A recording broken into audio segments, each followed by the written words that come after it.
Hey everybody, what's happening? It's Blair Johnson with the Badass Records podcast. Here to welcome you in for another episode. In January, I sat down with Jeremiah James Gonzales of Redder Moon, gothic, new wave, post-punk. Find him on Spotify, Apple, YouTube, Bandcamp, and give them a follow on Instagram. Lots of exciting things for Redder Moon here in 2025. The podcast airs Thursdays where you stream and on YouTube. Socials are Twitter and Instagram. Website's badassrecordspodcast.com. And you can holler at me via badassrecordspodcast@gmail.com. That's all I got for you today. Appreciate stopping by. Hope you enjoy the show.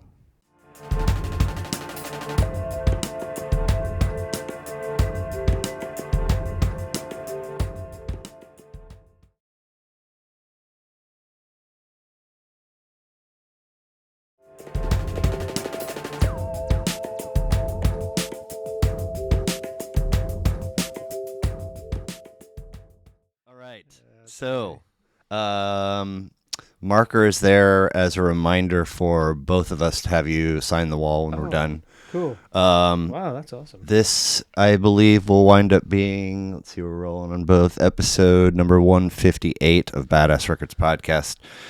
Jeremiah James has been the correspondence name, but I also have seen a Gonzales with an S, right? Yes. Which is the preferred for your episode's title? Well, for the longest time, I had Jeremiah James as kind of a stage name, just because it was easier and it sounded cool. Yeah. But most recently, I began putting my full name, Okay. Jeremiah J. Gonzales, under all for legal purposes, so I can get paid and things like that. Smart. Jeremiah James is my name, but it's not my full name. Okay. It's just my first two names. Cool. Well, so whatever you want to put okay. on there, it's. All right. I think if anybody that's local listening to this podcast, if they even have like one inkling of an idea who I am, they'll figure out that it's the same person. Right on. But. Well, nevertheless, Jeremiah James of Redder Moon, thank you for being here. Redder Moon, gothic, new wave, and post-punk. Instagram, Spotify, Apple, YouTube, Bandcamp. And to the best of my ability, it's you, Brody Lowe, and Jill McKeever. Is that... Jill is no longer with us. Okay. Not in that sense, but she decided to retire from performing live. Okay. And through that process, I kind of just decided that it wasn't going to really work to try to be just a studio band. It wasn't fulfilling for me, so I basically took back over what I had started in the beginning. So are you solo now or? Sort of. Okay. I would say I'm about 80% solo at this point. Brody is still involved. We collaborate. He doesn't really contribute songwriting anymore. But he has actually mixed 6 out of 10 songs that I'm about to release on this upcoming thing. And I guess one song he did kind of produce, so he still has a hand in it, and he's involved. But right around the same time that Jill decided she wasn't gonna be able to do it anymore, Brody kind of dropped the other shoe on me. And it actually happened exactly the way it was supposed to happen, and I'm so glad that it did. Good. Because I love it when it goes down like that. So much has happened since then. So 10 years-ish for Redder Moon? I would say actively 3. Actively 3. But okay. I began the project 10 years ago. Okay. And it was a completely different thing. Really? It was instrumental. It was meant to kind of be...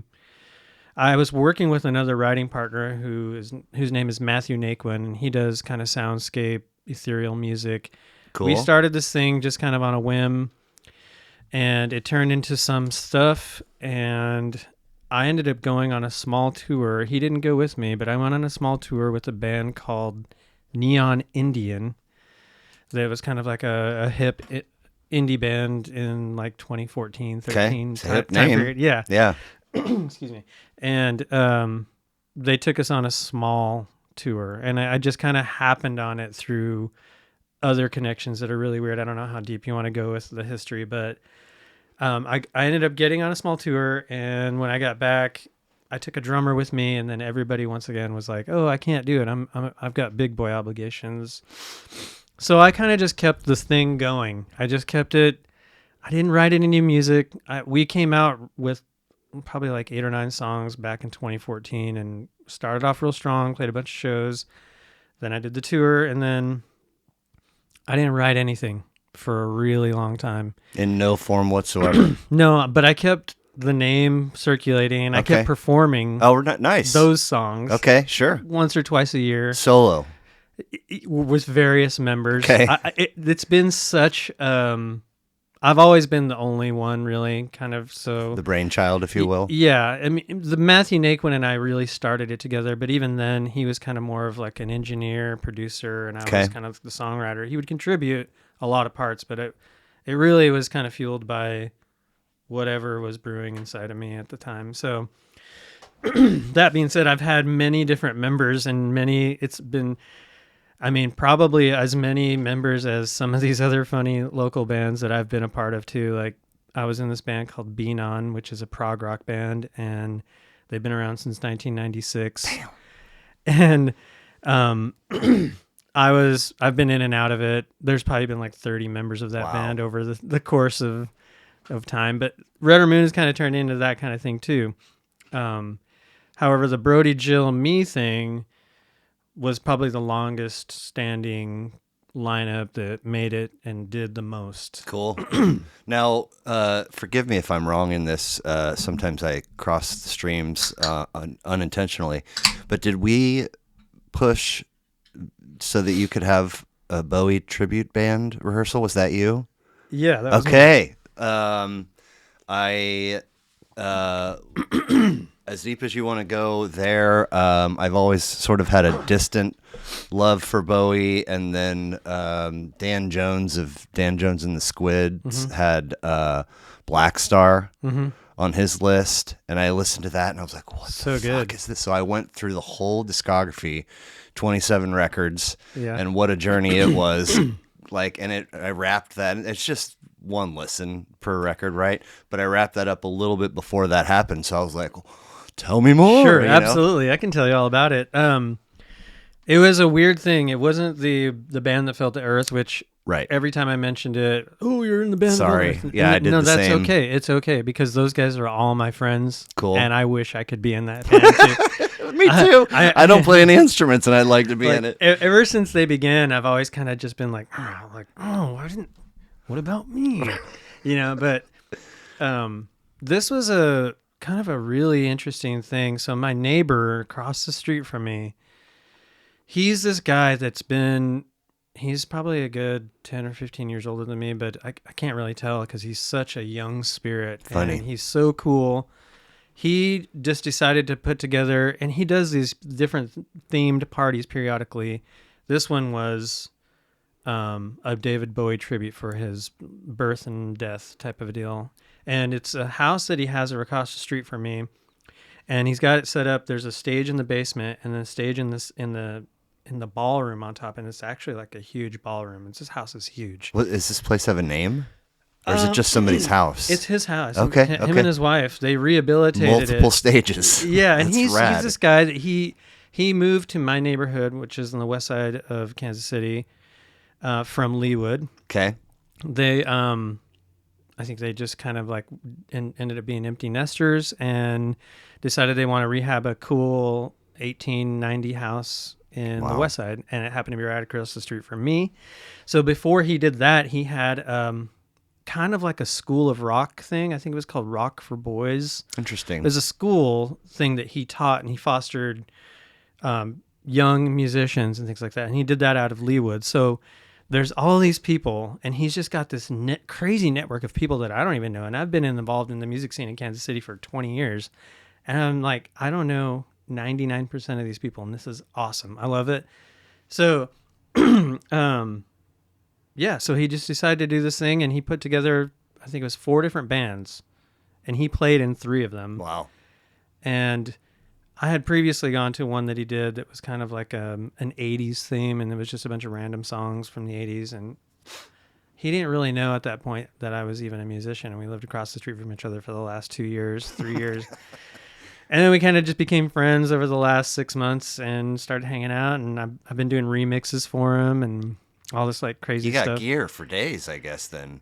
Me? Yeah. Yeah, I have Yeah. a full-on recording studio. Sweet. In your home? In my home. Nice. Yeah. So kind of like the situation like this where it's, sequestered beneath everything. Right.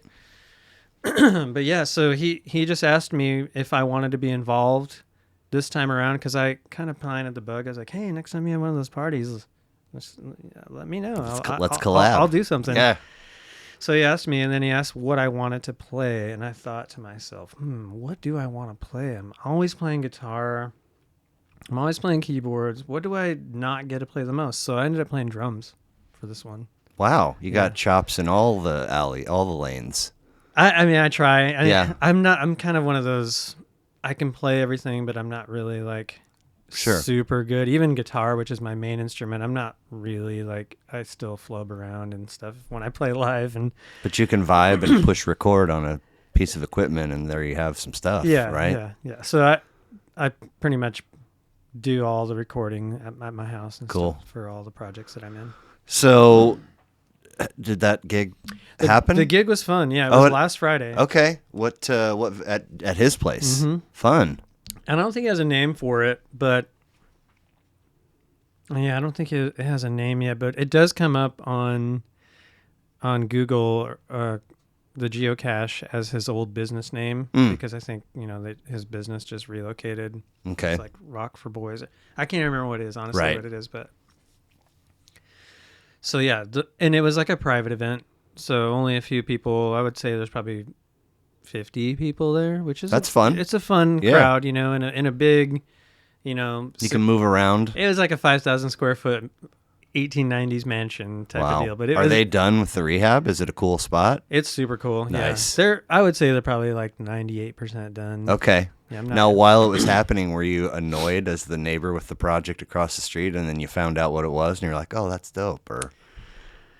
Not really. Okay. I mean, I have enough stuff going on anyways. I just kind of always thought like, hey, my street is crazy. My block in particular is full of artists, like people doing really weird stuff. Huh.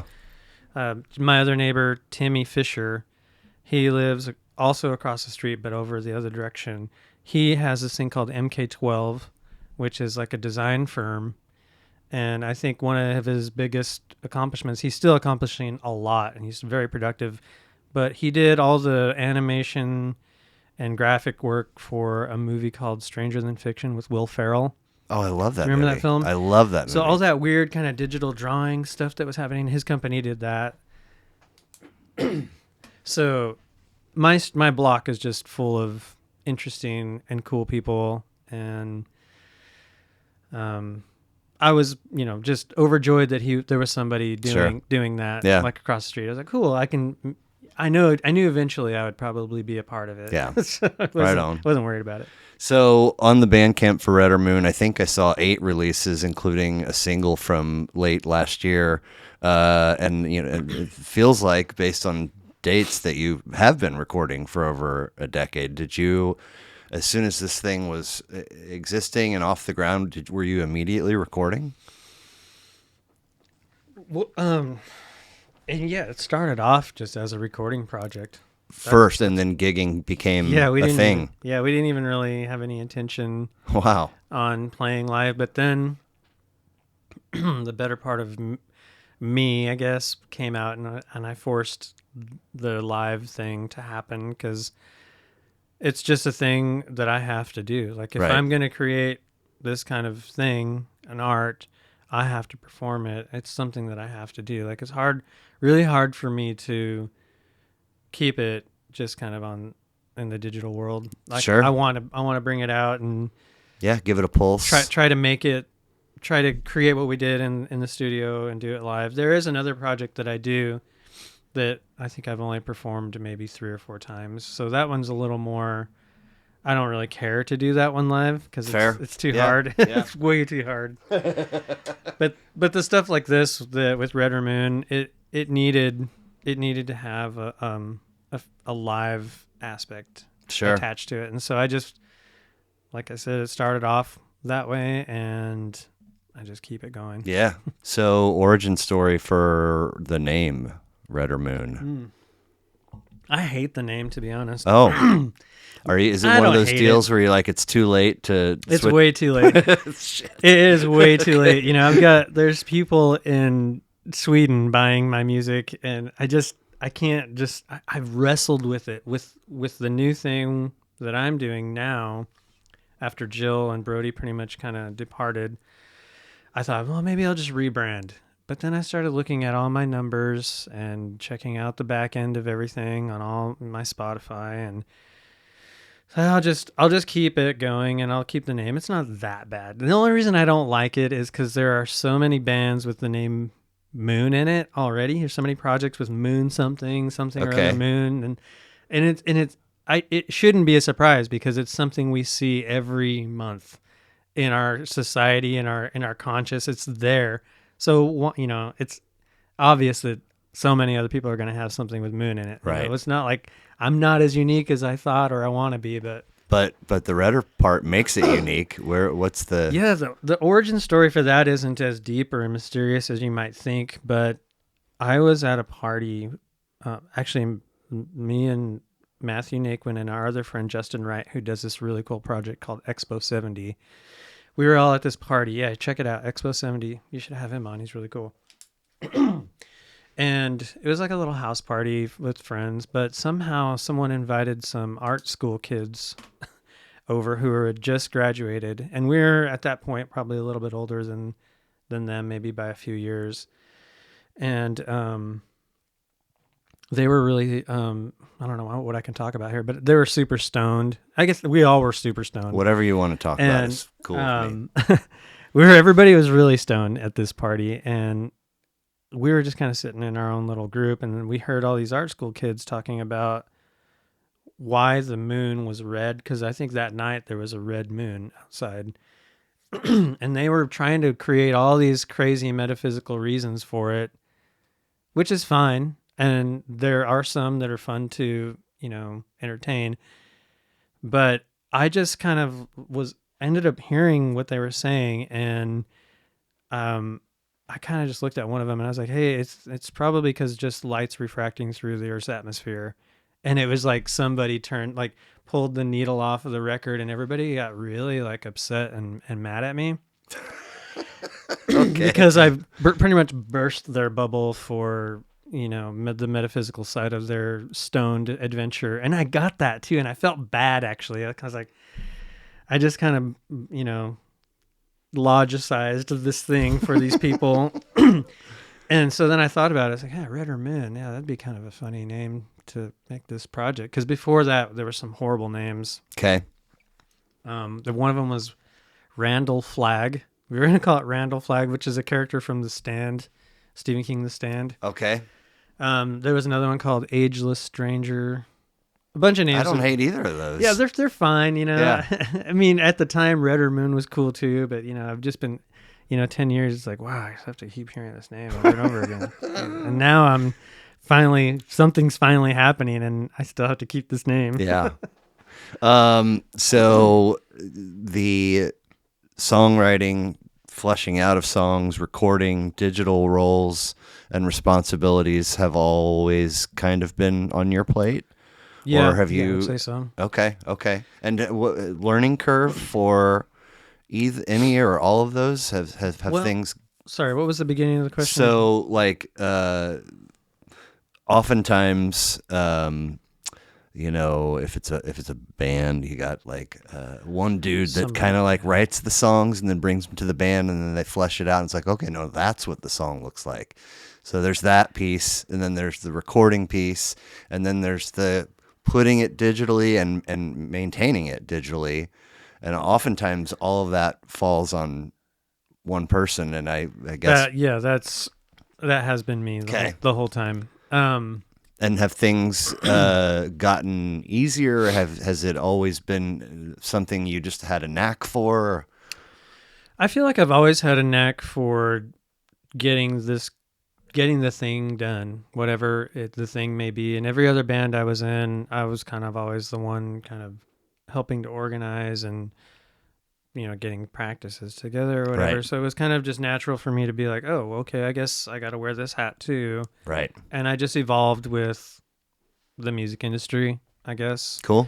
And now it's even more so expected for people to kind of wear 10 hats, Right. where it used to be like 3. Yeah, a 2 or 3 max. Yeah. Now I'm my own content producer. I have to mix my own stuff. I have to master my own stuff. I have to find the correct PR, the right avenues. It's crazy. It's absolutely bonkers what's expected of bands anymore these days for the amount of payoff that we actually get, which is not very much.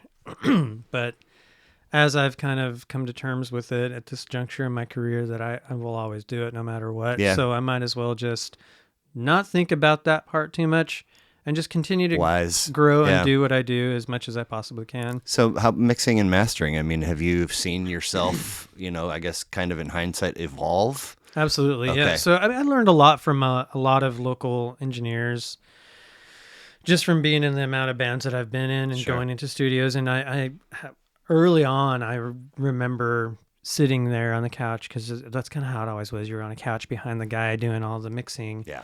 And you're watching everything happening. And you could be that guy that's just like looking at his phone, or back in there, early mid 2000s, you're either reading a book or looking at a magazine, or you had enough money to own your own laptop, so you were on MySpace or something stupid like that. Yeah. Maybe texting. In the recording studio. Yeah. So over time, I just kind of started being more observant and seeing what did I like about this guy? What did he do? And then asking questions. Everywhere I went, I would ask questions on how things worked and why they did what they did, why they choose that option.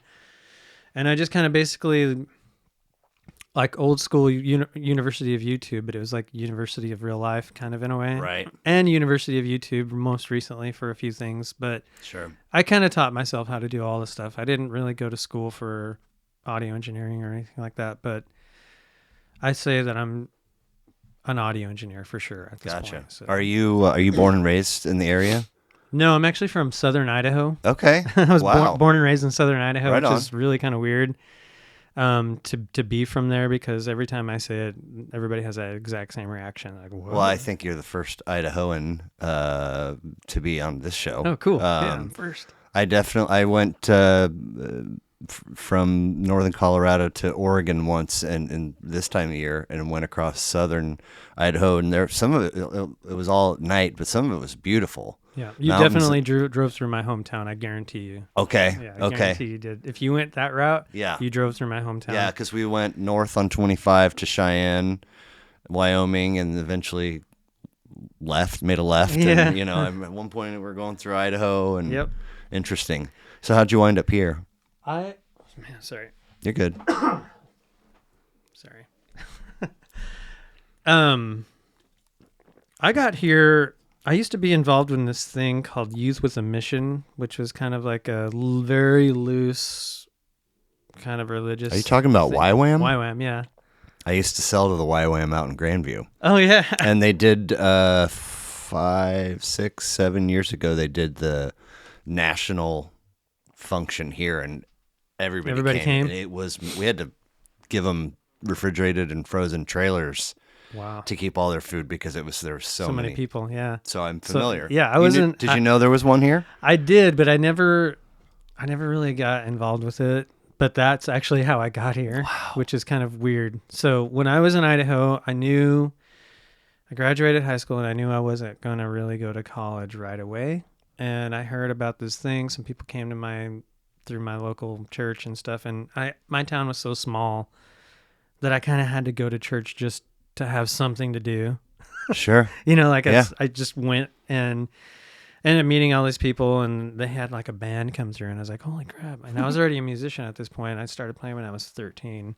And their whole thing was a recruitment tour. So I got all the information and I asked my parents if they would help me out. And as soon as I graduated high school, I went on one of these things and we ended up going to Brazil. And I played lead guitar in a like top 40 band. And we used the music medium to get people's attention or make a gathering. And we played in some crazy places. We played in the favelas. We played on the streets. We played in prisons. We did all kinds of crap. And I was like 20, I think, at the time.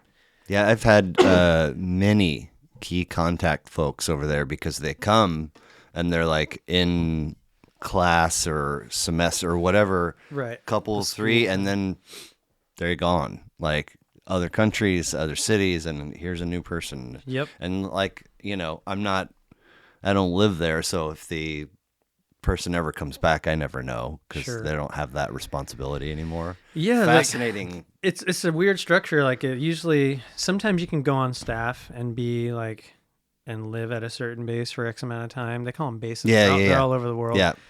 And the one I was involved with was in northern Montana by Kalispell, and it was their whole thing was performing arts and using the performing arts as a means to get the message out or get the word, whatever, Right. So there was like a theater team there. There was all kinds of crazy stuff. And then I ended up doing this thing called a Musician Summer of Service. And it was literally like 8 weeks long in the summertime. You go to Montana and you play, you get thrown in a band randomly. Wow. There's 2 bands out of all, and you just get all these crazy people and you just, for 3 weeks you jam in this practice space recording studio, and then you go to Brazil and you play for 5 weeks every single day in a weird spot with these strangers that you don't really know, and it was awesome. And you're like living with them too? Yeah, it's like a dorm situation, you know. Yeah, Most of the thing, it's like boys and girls dorms. Yeah. Wherever we were. I mean, that place in Brazil we stayed had like a little house in the back for the guys, and then the girls like stayed, because it was like a mixed. It was co-ed for sure.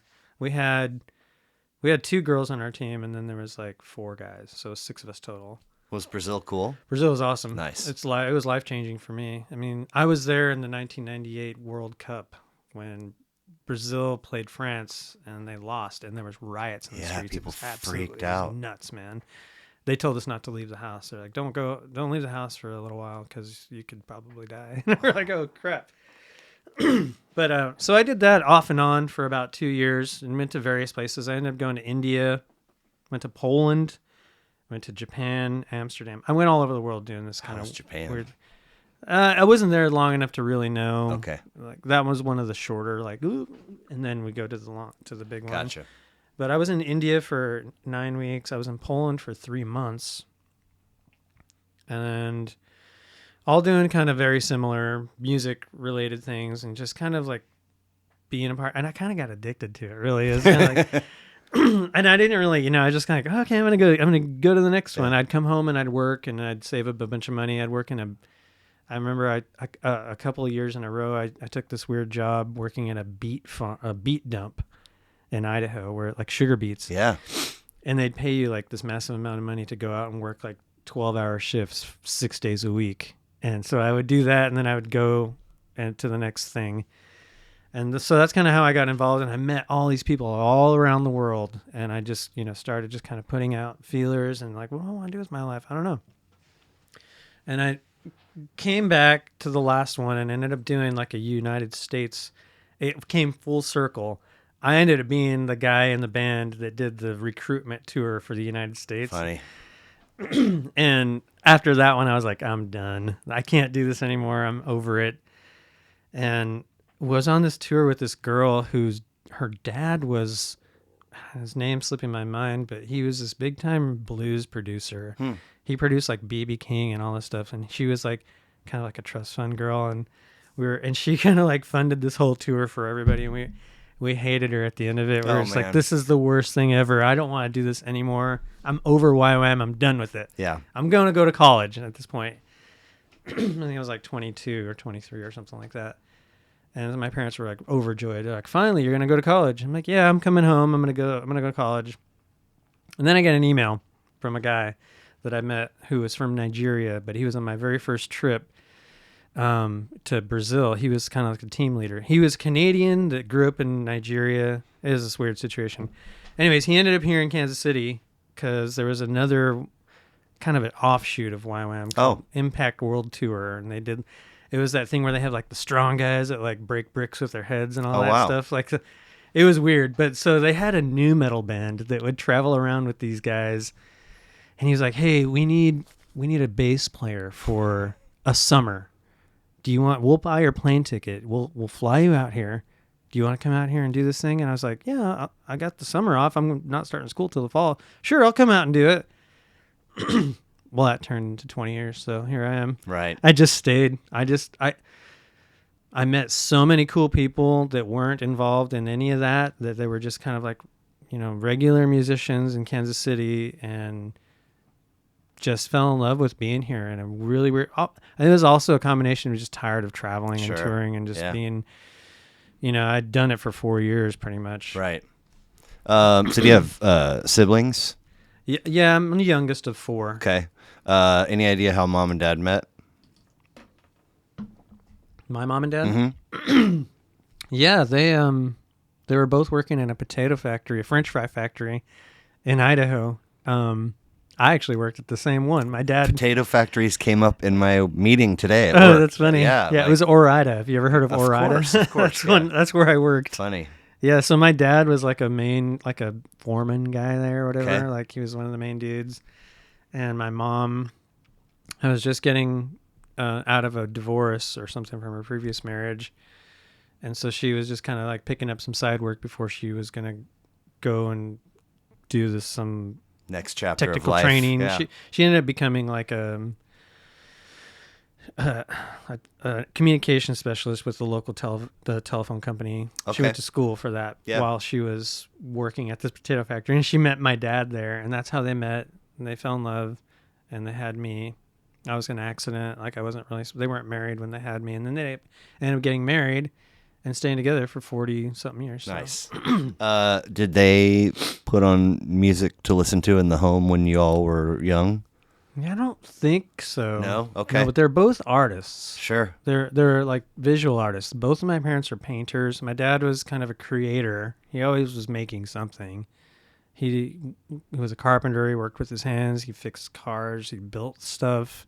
And my mom was always painting things. Cool. I remember growing up, and they did that up until my dad actually passed away like 3 years ago. My mom's still alive. She's still doing really well. But they've always been creative people, and I think that's kind of that rubbed off on me. Yeah.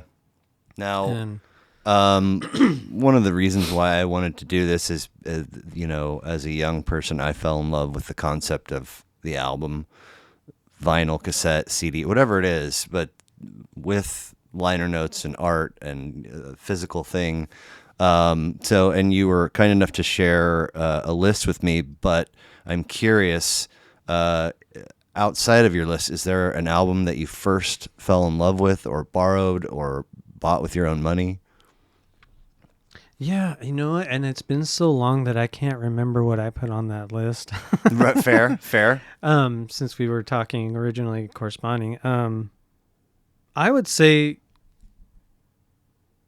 I think one of the very first albums that I fell in love with as an album, I grew up in the cassette era. Same. So it was kind of like, you didn't really have, I saw vinyl, or my parents had vinyl, but they weren't really like, it wasn't like a thing for them. They had it, but right. I don't remember ever once seeing them go to the store to buy a vinyl record. Right. They just somehow had a bunch of them. Mm-hmm. And so for me, it was Master of Puppets, actually. Okay, cool. Metallica Master of Puppets. There's this kid who was like the pastor's kid, mm-hmm. and his name was also Jeremiah, and he was 2 years older than me. And I really looked up to this guy because he was just like cool. They moved from like Southern California to like rural Idaho to be like pastors of this church or whatever that my parents went to. And man, I just thought this kid was so cool. He was a skater. Nice. And then obviously I started doing everything that he did because I just looked up to him so much. So I was a skater. I started playing guitar. I grew my hair out and got into like heavy metal and stuff like that. And I mean, I genuinely loved it. I've always been into music for as long as I can remember. But that album, I think, was the first one that I really recall being like, well, I have an album. Yeah. And I tricked my dad into buying it for me. I completely tricked him. Because I don't know if you've seen the cover for Master of Puppets, but it's got all the crosses. Yep. And it was my birthday. I think it was like my 13th birthday or something like that. I was like, hey, Dad, can you get me this tape at Kmart? It was at Kmart, I remember. And he's like, oh, yeah, let's go see what it is. And I showed it to him, and I was like, hey, look, it's even got crosses on it. It's a Christian band. And he believed me, and he's like, sure, all right, let's go get it. Sorry, Jesus.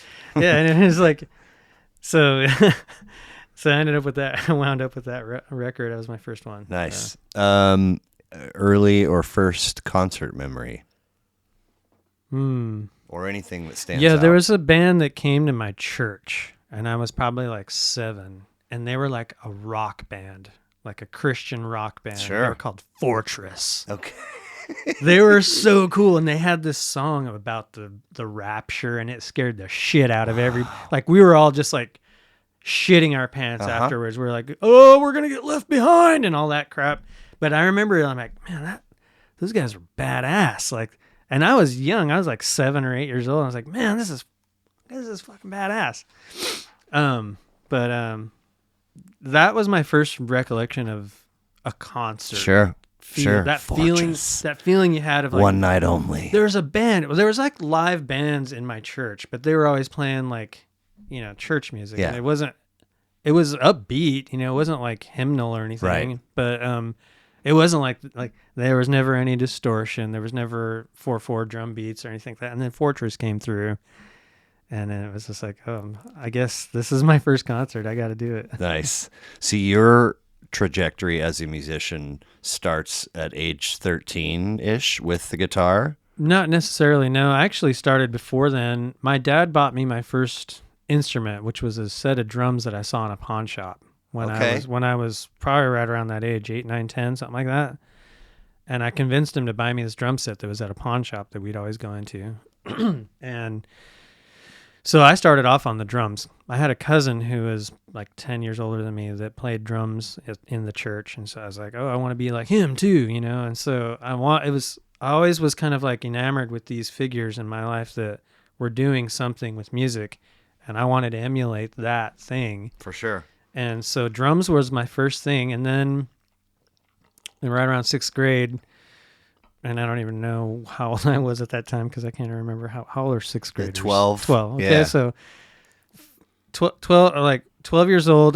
They started the band program in school, and there was no room for drummers. They didn't have percussion or anything like that. So I chose trumpet. So actually, that's kind of how I became proficient in really weird. Reading music is playing the trumpet. When you said keys and guitar and drums, the first thought I had was, I wonder if he can play a couple licks on the trumpet too. Yeah, that's probably like the first instrument that I was good at, because I was never really good at drums. And trumpet comes to mind because Tom Thune is somebody that I follow on TikTok. He's a beatboxer, and I haven't seen a ton, but he's by far the best, and he can do so much. Yeah. And he does a really great trumpet, with his mouth. Wow, that's awesome. Yeah, he's fantastic. Cool. So, but I mean, you've drums, keys, guitar, trumpet. You were a bass player for a summer. Yeah. So there you go. You got the chops for everything you're doing, right? Yeah. Today. I can't really play piano. I can play synthesizers and do chords and do cool things like that, but I can't sit down and play like a song and through the piano. But yeah, keys I include for sure. Sure. You ever can you scratch some? You do some DJ stuff too? It's so funny you ask me that, because I have a show coming up, and the venue asked, the booking agent guy was like, you can have the choice to do 2 or 3 bands, but if you do 3 bands, then you split the door money or the guarantee money 3 ways. But if you and the one guy from the second band want to DJ at the end of the night, then you can just split it in half. So we were looking at each other, we're like, let's do that. Let's try it. And I'm like, wait, I don't know what I'm doing.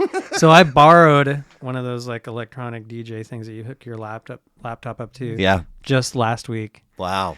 And And are you learning? I haven't even touched it. Oh, It's sitting there still, but I have until the 31st to figure it out. there you go. Well, I got a dual set of Technics and a coffin out there. Like the real deal? Yeah. God, I don't know if I can even handle that. That's awesome, though. One of many, I'm going to be a guitar player. No, it's going to be keys. No, it's going to be bass. No, I'm going to... Anyway. Well, thank you again for being here and for sharing the list with me. I rolled through them, if it's okay, just chronologically. I'm actually having a good time. I'll just put my other stuff aside if you want to go longer. It's up to you. So far, the pace is cool with me. I haven't eliminated any content. I just kind of condensed it Sure. for flow purposes. Well, I just want to kind of just like say like I just got a text message saying I don't have to go back for something. Oh, okay. Right on. Well, so see where I thought I was going going to have to do something at like 7:30 or 8, Sure. and it didn't. It's not panning out. Nevertheless, your list starts in 1988 with Seventh Son of a Seventh God, Son yes, by that's- Iron Maiden. 7th of 17 for them. 8 tracks, 43 minutes. Heavy metal from East London plus Eddie. Yeah. I used to know the story of Eddie, but I've forgotten it. Do you know it? No, I don't really know it either. Okay. But I was heavily into Iron Maiden when I was in junior high. Just absolutely obsessed with Iron Maiden for whatever reason. I think it's just the look, I think, was a big thing, but also their use of melodic and history and lyrics kind of really like enticed me. I was like, oh, they're not just singing about, having sex with some girl on the LA Strip like Rat or Motley Crue or some hair metal buttholes, Yeah, right. These guys, like, they had some depth to them and they were interesting, and the dueling guitar thing was really cool to me. I've always been a fan of, harmonizing guitar parts, lead parts, and things like that. I saw one YouTube reactor call it guitarmanizing. That's awesome. I like that. But they were just a huge, I don't know what it was. I think, my love for medieval things kind of really, like, they kind of like pandered to that for me, I guess. And Sure. this album in particular, I had a friend that lived down the road, and we would just listen to all the Iron Maiden albums. And when this one came on, it was the first one that they did that had any synthesizers in it. Oh. And I was like, oh, man, what is this? Like, they're including, it was like late 80s, I think, is when they came out with this. And they're like, oh, they're finally, using some stuff that was, kind of happening in other, but the way they did it was like very, very cool to Nice. me. It wasn't just like some of the other bands that I'd been into, like Megadeth and Metallica and things like that, where it was just like straight up thrash metal. These guys had the depth, not only the depth of the songwriting and the interesting melodies and the ability to go up and down, but now they're introducing synthesizers, which was always like a part of I've always been kind of interested in synthesis. Yeah. So, 100, I didn't, when I launched this, no clue. I still don't have a clue how long it will live, but 100, I love firsts, and the deeper I get, 158 episodes in, and no Iron Maiden records have made anybody's list prior to today, so I always geek out about that. Yeah. So That's awesome. Your introduction story to them was with this buddy? Yeah, it was like this nerd friend I had that lived down the road, and we were both kind of like heavy metal nerds, and he really liked Iron Maiden, and so it was, small town, those circles kind of like, we all shared with each other, and so I think I borrowed Live After Death on vinyl from him, because we did have a record player in the house, but then when this one came out, yeah, that's the origin story. I just really fell in love. He brought the VHS over. Cool. Of them performing this album live before I even heard the album. So he brought that over and we watched it. And like, my mom was so cool. Like, on Friday nights, I would have friends stay the night, and I'm, like sixth, seventh grade, eighth grade, and she would just buy us a Pizza Hut pizza and a big liter of Coke or whatever, and I would have these like little get-togethers at my house, and we'd listen to heavy metal music, and my parents didn't care, even though they were like pretty religious, like they let me always be myself and do what I wanted to do, but let me be interested in the things that I wanted up to a point, Right. So yeah, maybe you didn't need to tell the little white lie about the crosses. I don't think I did. I don't think I realized that later. Yeah, that my parents were just so cool that they were like, either they realized that they're the kind of parents that realized that the more pressure you put on for something to go your way, the less likely it's actually going to happen. So, yeah. I mean, in certain areas, so they were cool about it. So he brings over the VHS before you've listened to the album, but by that point you were up to speed on their first 6. For the most part, I don't think we didn't have access to most of them. I think I remember borrowing Peace of Mind from a friend, and then like I borrowed the Live After Death vinyl. But I didn't hear Killers or Iron Maiden or Number of the Beast, especially Number of the Beast, I don't think, because I was like, I saw it a few times and I was like, I'm not bringing that home. That's a little too I'll get in dangerous. trouble for that one for sure. Yeah. So, but I find, I got into the other albums after. Really, this was the first one I really dug my teeth. 10 more since this one. Have you checked in on all of them? I gave up on No Prayer for the Dying, okay. Or maybe it was Tears. Whatever, the one that looks like he's in a tree. There's like a one where it's like 3 or 4, 3 after this one. I kind of gave up. Sure. And they started to sound kind of like I don't know. It was weird. Well, your tastes were probably also developing in different ways too. Yeah, I think at that point grunge had really taken over. There you go. And I was a little bit older, so. Right on. So let's see here. Just a single year leap forward to 89 with Disintegration by The Cure. Yeah, God. 8 of 14, including one from 2024 for them, 12 tracks, 71 minutes. We stay that side of the pond, and I know my guy Tomaski from episode 40 had this one on his list, and maybe one other person did too. But it seems to me that a lot of love for The Cure centers around their mid to late 80s stuff. Is there something about that pocket of their work that stands out above earlier and later stuff? Because 3 or 4 have made lists and they've all been right in this window, but nobody's had like real early Cure or real late Cure. Yeah, I think for me, when this came out, I was in a very formative stage of my first recollection of The Cure was Love Song. Was that like 89 or something? When it came out, 88 or 89? This one's 89, so yeah. So it was on the radio for me, and I'm preteen. I'm like 12 years old listening to this song on the radio. And I was like, who is this? Was just amazing. It just grabbed me immediately. And then I think I heard a lullaby after that, just kind of randomly on MTV maybe or something like that, and I was like, I knew in my heart that I loved this band. I didn't get into them as deep as I am now until much later. Really? Yeah. Like, but because of remembering how that song, those 2 songs, how they made me feel as a kid, that's why it's so high on my list, because it actually... It makes me want to cry. It's so good. It's just so good to me. Like it does something. I don't know how to explain it. Something that nothing else has ever done. And so did that remembering trigger you to explore other stuff of theirs, or had you already? Or well, I didn't listen to The Cure on purpose for a very long time, probably until Blood Flowers. I think it was like 95.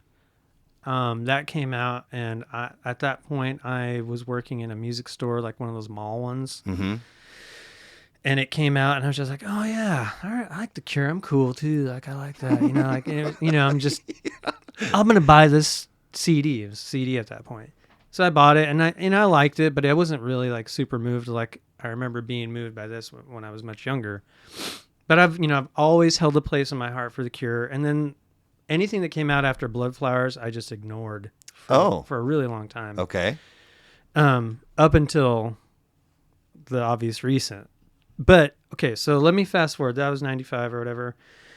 I came to Kansas City, and the people that I ended up getting involved with were huge Cure fans. Really? Huge.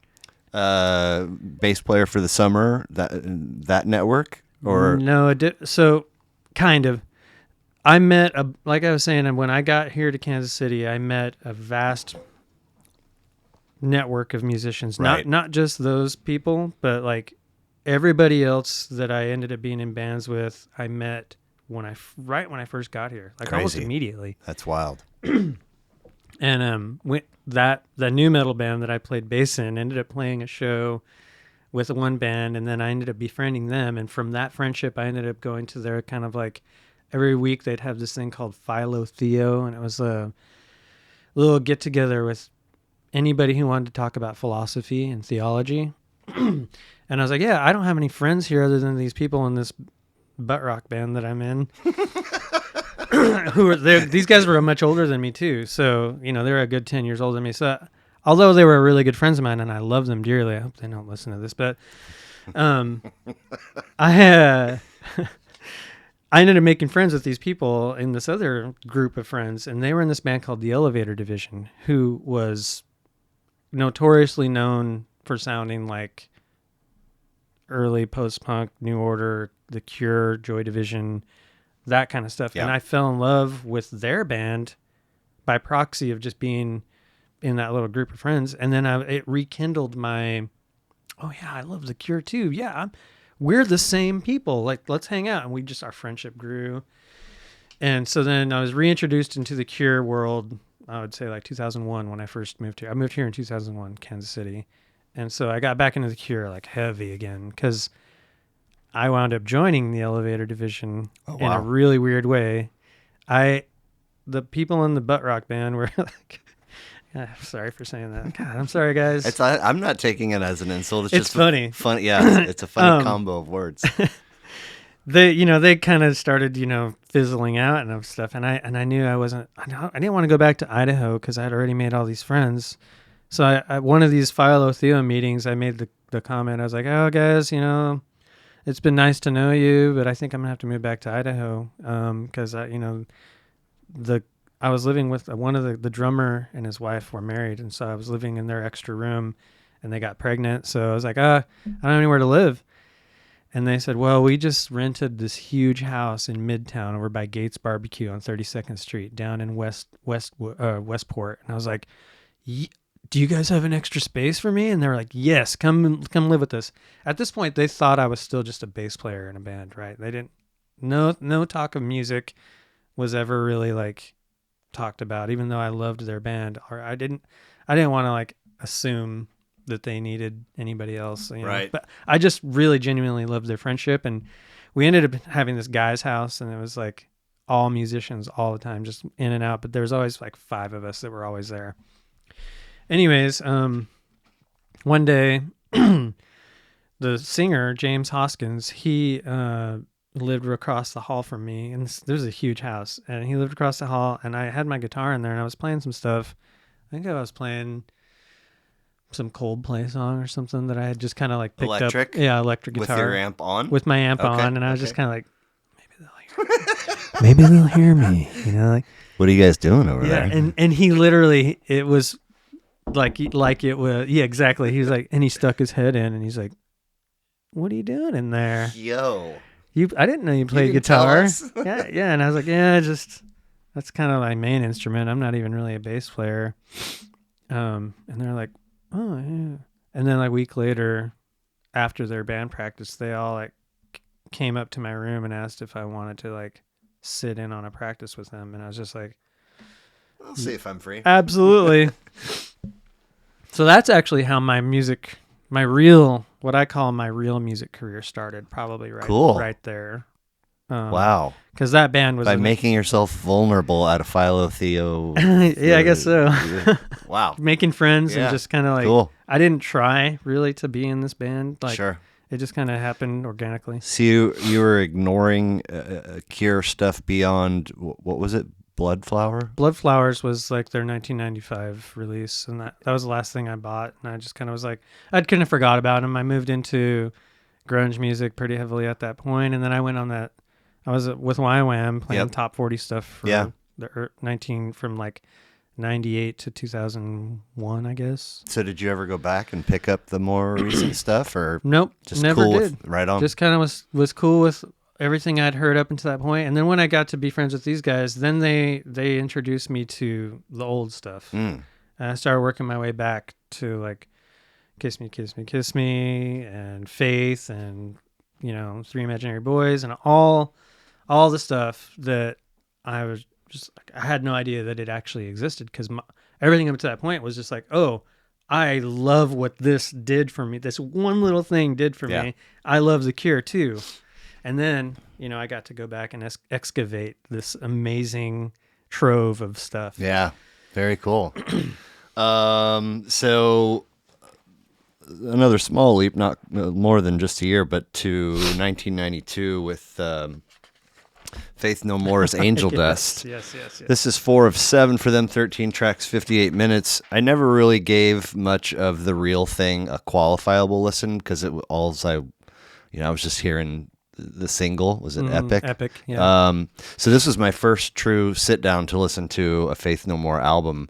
Are you a big fan of all 7, and what was it about this one that earned a spot on your list? Well, honestly, The Real Thing is good, and it's pretty close with Angel Dust for me, but I think it was one of those things where when I got it, it was, I was adolescence, and everything about it at the time just screamed at me, like, listen to me. And so I just kind of listened to it over and over again. I was skateboarding quite a bit, and they had some weird ties to like Santa Cruz skateboards and stuff, and I always thought Santa Cruz skateboards were cool. I like Powell too. Hell yeah. Powell Peralta's cool, but like there's something about Santa Cruz boards that I liked. Mark Gonzales was also with Vision, and I think one of their guys, I think I saw like in a magazine where he was holding like a Mark Gonzales board, and I was like, oh, Gonzales. And it's always kind of like kindred spirits, these dumb little things that like they synapse in your brain. You're like, oh, I like that. There's just, I don't even know why this one. I think because it came in a time when I was first starting bands in high school, and we learned the song Kindergarten. And my whole band loved that song. We just absolutely loved. But I got really into Faith No More. Like everybody else was kind of like getting into Korn, and I loved Korn too. Sure. But there was just something about I don't know what it was. Like it wasn't angst, but it was kind of angsty, but it was also weird, like with songs like RV. And I don't know, there was just something about the repetition of Mike Patton's like vocal patterns that really kind of got me. It was kind of like, that pre-rap rock, and they kind of like were like, they started it, but I don't really like rap rock. No, but this was rawer than what rap rock became, which gave it a cooler edge. Yeah, almost. It was more like experimental rap rock, because they came from, they had a piano player for one in their band who just like he actually played piano. Yeah, that was kind of cool.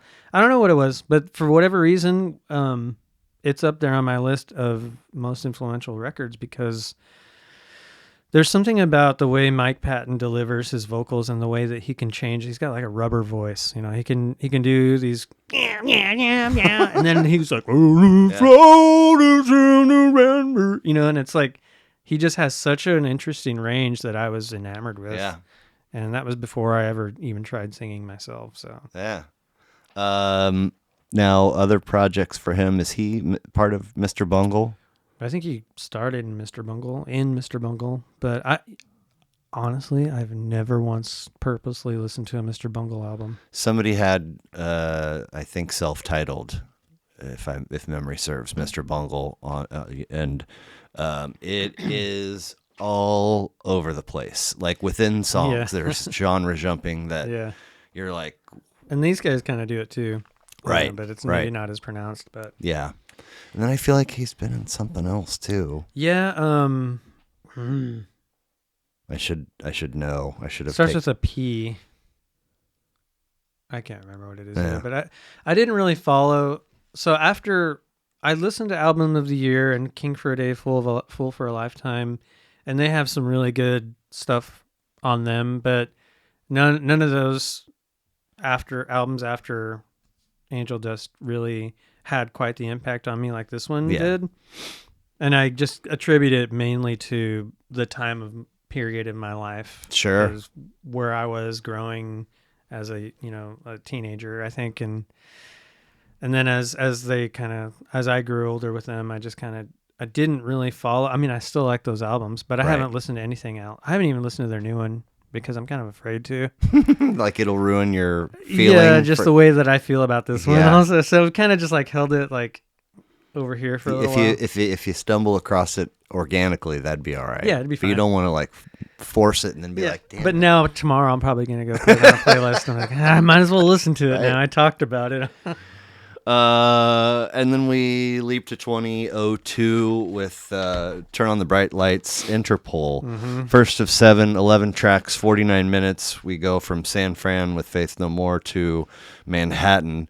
Dane Bridges from episode 79 had this one on his list. Great opener. And I love the run of Untitled into Obstacle into NYC. Lot to like about this record. Tool comparisons in terms of their fans and their passion. Tool? Yeah. Interesting. Just like to me, Tool fans have, they're always kind of like next level when it comes to their love for that band. And these guys, this fan base struck me as the same. Cool tone, emotional pull, and production. But tell me about Turn on the Bright Lights for Jeremiah James. Yeah. Okay, so as I joined the Elevator Division band, one thing that I brought to the table was pulling back into their influences of The Cure, New Order, Joy Division, the post-punk things that I found really interesting and dark that they were doing. And they made 2 albums before I ever joined their band, Elevator Division.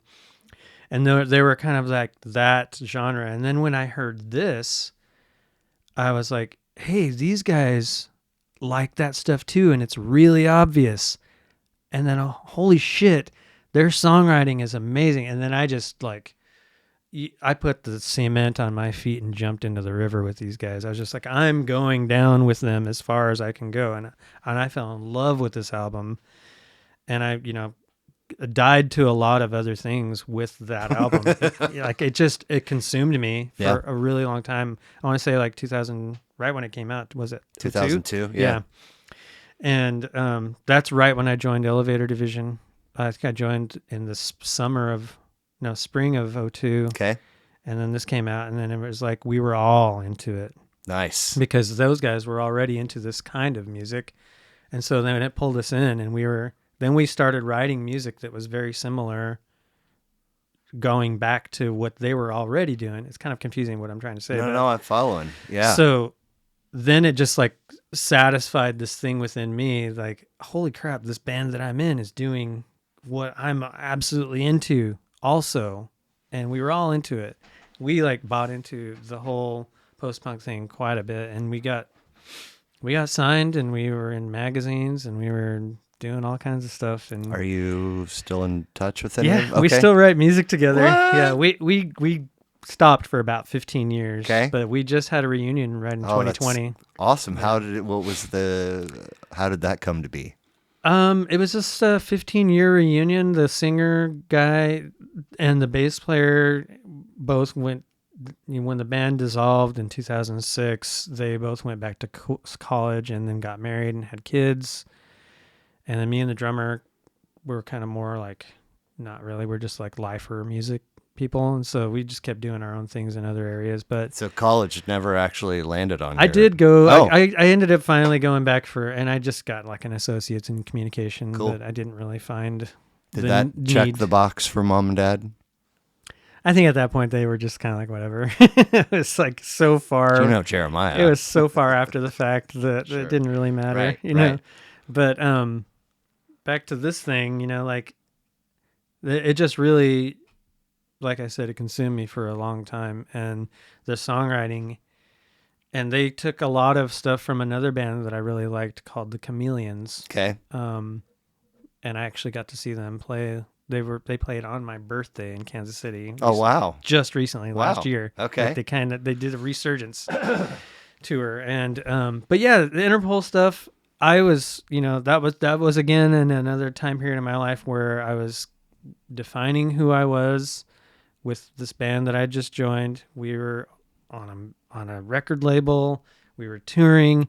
We were doing all this stuff, and there's just something about this album. And I actually ended up getting to meet these guys and hang out with them. Oh, and wow. party with them and stuff. Cool. Back in like, was it 2000? Well, funny story. I have to tell this. So Elevator Division was supposed to open up for them at the Madrid Theater here in Kansas City in 2003 when they came on tour for their first Turn on the Bright Lights tour. And we were already in love with the band, and we loved them so much. And we were like, yes. And so we were up at a point in our career where we were being asked to play with these bigger bands all the time. It's pretty rad. We got to play with a lot of really cool bands like The Faint, Death Cab for Cutie before they got big. Man, I don't know. There's a bunch of bands. Sure. But anyways, so we got asked to do this. And then we also got asked to play. There's a local band called Shiner. And they were big. Yeah. Jason Gherkin was episode 10. Oh, awesome. If you know Gherkin. I know him very well. Okay. He's a friend of mine. Nice. So they asked us to play their first final show in 2003. Their farewell is when they first broke up. Right. At the same place, at the Madrid Theater. But it was, and we said yes to it. Then 2 weeks later, we got asked to do, so it's backwards. So we got asked to do the Shiner thing first, and then we got asked to do this thing.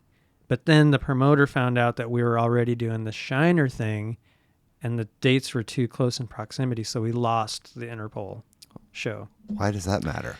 I don't know. Apparently they just think that, and it's still a thing today, like promoters won't put a band on two bills if they think it's going to detract from one from the other. Okay. For whatever reason. Okay. Moving ticket sales. Yeah, things like that. Sure. So it was really dumb. And so I was especially bummed. And I love Shiner too, but like this was like what I wanted to be known for, like the band that opened up for Interpol instead, you know, but we didn't get to do it. But instead we got to go and hang out with them and meet them and just do whatever. Oh, cool. Like, okay. Like we still were like, you know. So I think I cut you off. A 15-year reunion, 13th. Well, no, elevator. Elevator Division. Elevator Division. Sorry. Yes, everybody wants to say 13th floor elevator. The dude whose episode that's coming out this week has that's a good band too, though. One of their records on his list. That's why it's on the brain. Okay. But the reunion thing came about because the guys were or anniversary, I guess I should say. Yeah, it was an anniversary, I guess, 15-year anniversary of being that thing. I think they were just kind of in a place where like their kids were a little bit older, and so they were able to like devote some time to do it. And by that point, I think everybody had like, there was some like weird stuff that happened when the band dissolved, you know, like when isn't there? Yeah, there's always like some kind of like dramatic thing that happened at the end, you know. It's like, oh, fine, we're throwing the towel in for good or whatever, and then we did. So, but you know, we all remained friends. Great. You know, for the most part. Right. And all the time went by, and then all of a sudden what ended up happening was we got asked to be on a TV show, like a reuniting, like kind of one of those weird, like, what's this band doing now? It wasn't as big as the Where Are They Now thing, but it was something kind of like that. So we got asked, we were in running to be part of, like, there's a few different bands they were going to choose from, and they asked us to do it. So that's kind of what got us talking again about doing shows, about having a reunion. Didn't happen. Oh. And then 2 years came and went really fast. And then we get, I think the singer was like, it started an itch for him, because I think he's like the main one that like was like, either I'm into doing it or I'm not into doing it. You know, it's like, so anytime he wants to do something, you know, we'll just be like, okay, yeah, let's do it. So it happened. And then we were literally the last show that performed right before everything shut down, pandemic. Wow. At the Record Bar. And wow. we sold 200 tickets. Nice. And I remember everybody was weird, because it was, you know, there was clamor, there was murmuring about COVID, you know, like, yeah. And everybody was. It goes back to, so that was like a second week of March, but that stuff started in, like, for me, a not really informed news kind of December. Yeah. So for 4 months, it's kind of been like, everybody was kind of like, what's going on, you know? And we were all kind of like ignoring it a little bit, you know, and we were like, well, we got the show coming up, let's just do it. And we did it, and we managed to still pull out 200 people at the Record Bar. But I remember people were weird at that show. Sure. People were like, no one was shaking hands and stuff like that. And then literally like 2 days later, everything shut down. Crazy. Yeah. So then at that point, we, in the rehearsals, some new material had been presented, and we actually played one brand new song at that show, which is actually, it's on YouTube. We ended up filming everything and making like videos of everything, and on the Elevator Division the YouTube reunion page. show. Yeah. Okay. There's a reunion show there, and then we did the new song, and everybody received it really well. So then we started writing through the pandemic. We wrote songs kind of remotely, and some of us didn't kind of care. Like, we were just like, yeah, I'll go to your house and do it, or whatever. Like, let's record some music. And we ended up making 6 or 7 brand new songs, and we're still working on them, chiseling away. Yeah. You know, but it's a slow process because of the families and things like that. Yep. 2 of the guys have like 4 kids each, you know, so it's just like, where do we find the time to do any of this? I have 2 half of the week, and finding time is tough for me, so I can't even imagine. But great list. Thank you. I appreciate it. I usually like to close with a series of goofy questions. Okay. And then we can wrap and get you out of here. Whatever you want to do, man. Cool. I got time now, so. So if we can imagine or pretend that we all have a personal and a professional bucket list. Let's say you're given all the necessary resources to go knock out your number one on both of those. What would they be? Oh, we're talking as a musician? Well, so professionally, yes, but then personally, and sometimes they're one and the same, but... Well, one thing I didn't get to mention about Red or Moon, which I don't know if I can go back to that far. Please. There's a couple things I wanted to talk about that before we do any of this, because there's some stuff that's happening right now that it's pretty interesting for me, and it kind of plays into that, I should say. So, you know, I've been, you know, chiseling away and doing all these different bands, toiling and over, you know, through life. Yeah. After the one high that I got from being in Elevator Division, I was like, oh, yeah, this is really what I want to do. And so I just kept on, you know, like doing it, and bands here, bands there, doing all this stuff. And then I started Red or Moon, and something in me was like, just keep this thing going. Just keep it going no matter what. Don't say it's over ever. Because I've done that with other projects, and then it's like, oh, well, they're doing reunion or what? No, so this thing just... Back from the dead. It never went away. It was just always kind of like just wedging in here and there and doing my thing, and then we kind of started growing it up, and then this past, you know, 3 albums that we did. Anyways, I've been just building on that. Building. I never quit. Jill and Brody quit. And something happened, and it was a combination of just realizing that this probably just is my calling in life, just no matter who listens or what, just to keep doing it, making this music and keep doing this thing that I love so much, that brings me so much joy. It brings me so much pain also, but it brings me more joy than pain. I don't think you ever can have just 100% joy and no pain. Yeah, just yin and yang. So I just kept doing it, and when they quit, it was just the right time. I had just finished producing a friend in Los Angeles. I made his album with him, and that was kind of like my point of like, okay, I can really actually produce music. I don't need anybody else to do it, because I'd been kind of like halfway doing it with the other members and things like that, and letting people do stuff and waiting and just being frustrated with like the process. And now I'm like, oh, I can do this all myself. Yes, I'm going to do it. I'm just going to do it now all by myself. I'm just going to do it. I'm going to involve anybody who wants to be part of it. Let's just do it. Let's have some fun. Let's put something out there. I'm going to do what is on my heart. And right now it's making something to put in the dark places that brings some form of hope of life, but it's my calling to be the dark in the light. I feel like somehow that makes a weird, I don't know how that makes sense, but to me it does. I'm confused, but I understand at the same time. So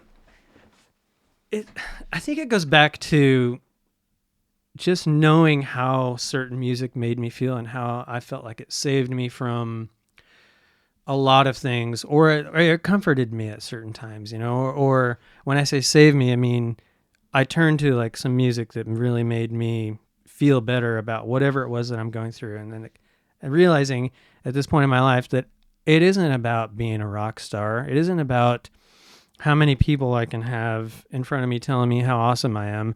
It's about making the music that might just comfort somebody in their darkest hour. I don't know how that makes sense to me, but it does. I applaud you for that. That's fantastic. Seriously, that's awesome. So I've been on this like quest to really find myself now that I am doing it by myself, to see where that goes. And that's what this new album is all about. The new Redder Moon album. So I wrote a whole album after they quit, and it all happened in a 3-month time period. Wow. From like January, I want to say February till January, February, March. Yeah, 3 months last year. And I had this show booked with a big band, and I wasn't about to let the show go, and it was with the old members. So I used that as the catalyst. I was like, okay, I'm going to write this new album. I'm going to write this. I'm going to be the front person now. I'm going to do it again. I'm going to go back to being the front person. And it all just happened. And everything was all this like stuff just that had been accumulating in my life. And it just came out, and it was right there. And now I have it, and it's done. And it's being well received. So much to the point to where somebody heard it. And now the guitar player from Echo and the Bunnymen and Simple Minds has asked to master it for me. So he's mastering it for me. And it's not, folks have heard it, but it's not out. It's not. I've released 2 songs. Okay. And I've had music videos made for them.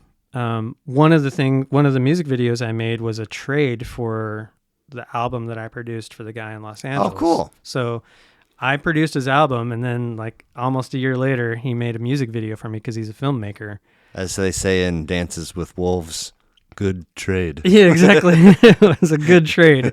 And he's about to make another one for me. So nice. those videos, they didn't go viral, but they're, they've got over 20,000 plays on YouTube. So I was like, oh, that's a new thing for me. So that tells me something's happening. This has never happened with Redder Moon before. It's always kind of like been right around the 1,000, 1,500 views or whatever, like not nothing, not nothing also, but something's happening here. And it all ties into the thing I mentioned before, and just wanting to really do something that mattered and not just sing about ridiculous things like getting stoned with your friend. There's a place for that, but for me, absolutely, that's not for me right now. For me, it's about these life experiences that I've had, and completely rounding about to the new Cure album, which I have to mention because that one actually trumps all of these. What? Yeah. The 2024? The latest release. Okay. Trumps every single one of these albums that I listed before, because there's that same spirit that I feel Robert Smith is like really in a point in his life where he's wanting to do the same thing. And I'm like, are we on the same, like, what is happening here? Because it may not be the same content or the same song structure, but I feel spiritually, there's energy. a vibration there that I'm in with him. He doesn't know that. Right. But, Yet. But, so that's, I think one thing, going back to your question to end all of this, I had to say all that because I'm really excited about it. But I think I would like to, like, maybe have somebody that I looked up to recognize my music in a similar fashion. Cool. And just be like, respect it, Yeah. to some extent. That would be like a huge milestone for me. That would be like an accomplishment. And the Echo and the Bunnymen thing and the Simple Minds guy, like, that is pretty close, but it's not like if Robert Smith heard it. No. Like, take me on tour, man. Yeah. Let me open up for you guys. Yeah. So Blood Flowers was the last Cure album that you paid any mind, and then all of a sudden the 2024 release. What? I still listen to the old stuff off and on, but the new one, it just re-sparked everything all over again. Okay. But how many are there in between? I still don't listen to any of those. I tried. I really did. Okay. All right. That's I've tried. I tried. I thought you were just like, No. I tried. But something about this last one. It's just What's it called? Songs from a Lost World, I believe. Okay. And are you a vinyl person? Do you have? I got it on vinyl for Christmas. Oh. My one of my good friends in another band I play in called RX Ghost, he got it for me for Christmas. Okay. And sounds like a good friend. He is. He knows what I like. And my wife actually got me 3 other vinyl that I just didn't have yet. Disintegration being one of them. Nice. Which I don't know why I never had it on vinyl. I just never did. Yeah. But, I don't really go out and seek vinyl all the time. I put vinyl out. I'm actually putting out a vinyl record in like 3 months, so it's coming out. What is are the minimums for doing a pressing? Yeah, so that's not... There is, and it all goes back to these crazy connections that I've made just throughout my career. Reddermoon put out a vinyl record. It was our first real release. We did a cassette, like, EP thing, but then we put out a vinyl record just because we were like, let's just do it. And we had a GoFundMe thing, and people, like, wanted it. So it paid itself off pretty quick. And we made 300 copies of that one. And you moved them all? No, I still have like, the problem with the old lineup is those two, Jill and Brody, didn't want to play live very much. So how do you promote, right? Yeah, so we didn't have an option to really... Can't bring a box to your gig if you don't have gigs. Exactly. So I sold about 150, and I'm sitting on 150 still. Can I buy one on the Bandcamp? Absolutely. I will do that after you leave. Okay, I should have just brought one to give you. No, you're good. You're good. So where was I going with that? I forgot what I was saying. Vinyl records. Oh yeah, the connections. The connections thing is a real thing. Just like a friend. Actually, it was a high school friend that was an exchange student from Scotland. That I went to a high school dance with. This girl named Caroline. Shouts out to Caroline. Yeah, Caroline. I know she's gonna watch this too. She's for real. She's nice. Like, she's super cool. She's been kind of following everything I've been doing musically since the internet came back around and social media was like a way to find each other. And so she's been following me since like Elevator Division, I believe, I think. Anyways, she hadn't really said much about any of the stuff that I've done up until recently. And she's kind of really been kind of sharing it. And so she shared it with somebody, and that person happened to be a music promoter in London who is the one that got me in touch with the Echo and the Bunnymen guy. Gordy Goody is the Echo and the Bunnymen guitar player guy. So what did they covered? Was it them that covered "People Are Strange" on the Lost Boys soundtrack? Oh yeah, They have a tune on that soundtrack, Yeah. and it might be Lost Boys is a great soundtrack, by the way. Yeah, it also. is. It's Yeah, it amazing. is. And Movie soundtracks are huge in my life just too. today, maybe yesterday, Skate Bar. Are you familiar Yeah, with this played venue? there. Okay, they. I think it was like a digital flyer for a gig, and they took the greased up Oh, buff the dude, saxophone guy? and put somebody else's face on. That's hilarious. Yeah. I had a lot of fun playing at that venue. I played there for Halloween by myself. Oh, wow. With no other band members, so it was my first solo show ever. But it was fun. So the connection thing with that vinyl thing, you were talking about minimums and things. Yeah, So yeah. Going back to connections, I explained the whole thing with that. But then this other connection story, we put out our first vinyl, and with this pressing plant in Athens, Georgia, that I'd never heard of before, but it just came up on a search, and I was like, looked into them, and okay, cool, that seems like a good deal. Let's go with them. Then 2 weeks later, the band plays with a band called Vision Video, who is huge, and they're in our genre. And they, at the end of the show, it was their first tour out in the Midwest, and they didn't really have a whole lot. We played Record Bar, and there was probably like 150 people there or something like that. It was a good crowd, but they were still kind of like figuring out touring things and stuff. And I remember we were outside, and I overheard Dusty Gannon, the singer. I overheard him, and I was loading my stuff up, and he's like, "Man, what do you mean you forgot to book the Airbnb? You forgot to book the hotel too?" And I turned around. I was like, "Hey guys, I have a pretty big house. Do you guys just want to come stay with me?" So I put them up for the night, and we kind of stayed up all night talking and hanging out and stuff. And from that one connection, their bass player ended up being the owner of that record pressing plant, because they're from Athens, Georgia. Stop. So then he pushed our records. You're making stuff up. I'm not. It sounds so absurd, but he ended up pushing our records ahead of everybody so that we got it back faster than normal. And from that, I just made a bunch of connections at that pressing plant. They gave me a really good deal on this next album that I have coming out, and they allowed me to make only 100 copies instead of the mandatory 300 copies. So they let me make a smaller amount. They just gave me like a special deal because I'm their friend, I guess, now.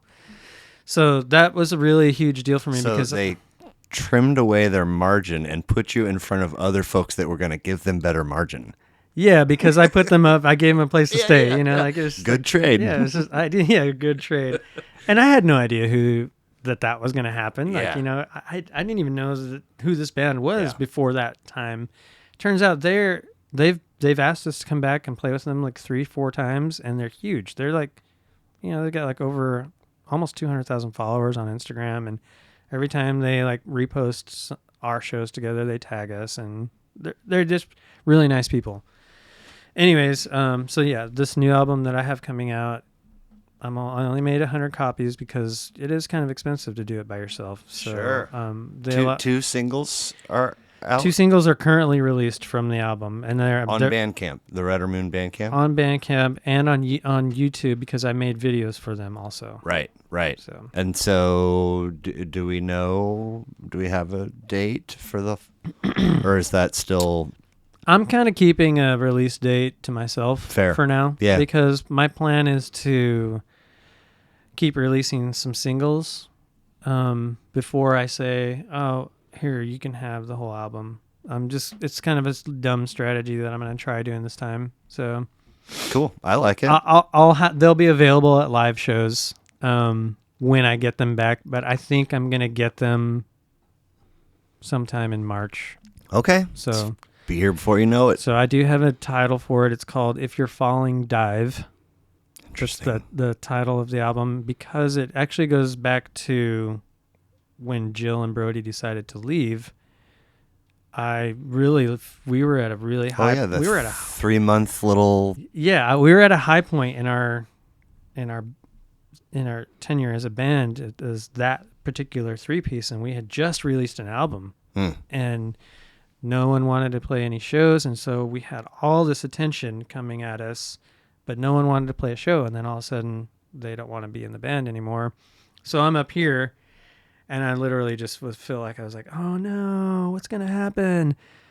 And then I just, instead of turning it into a fall, I turned it into a dive. And I'm like, okay, I'm just going to dive into this and do it myself all over. I love it. So that's kind of how the name came about. Cool. I'm glad that you took us back to the Redder Moon stuff. And I don't want you to leave anything out that you want to share. I will just say it's 7:30 now. That's fine. I don't have.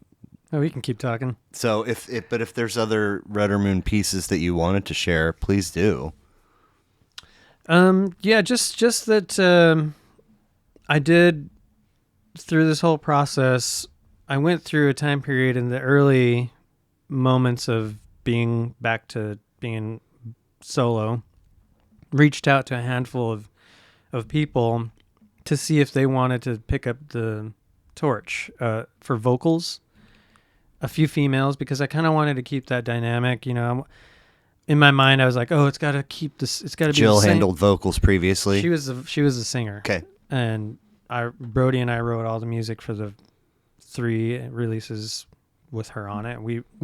She didn't write any of the music, but she wrote all the vocal parts and words.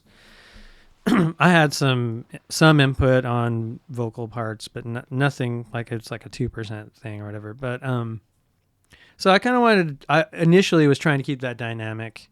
Because I was like, oh, everybody likes us because we're that, you know, like it's got to look like that. It's got to sound like that. It can't not be that. Yeah. So I was trying to like find people that, and it got ridiculous. Like at one point I had a guy that was playing bass with me live.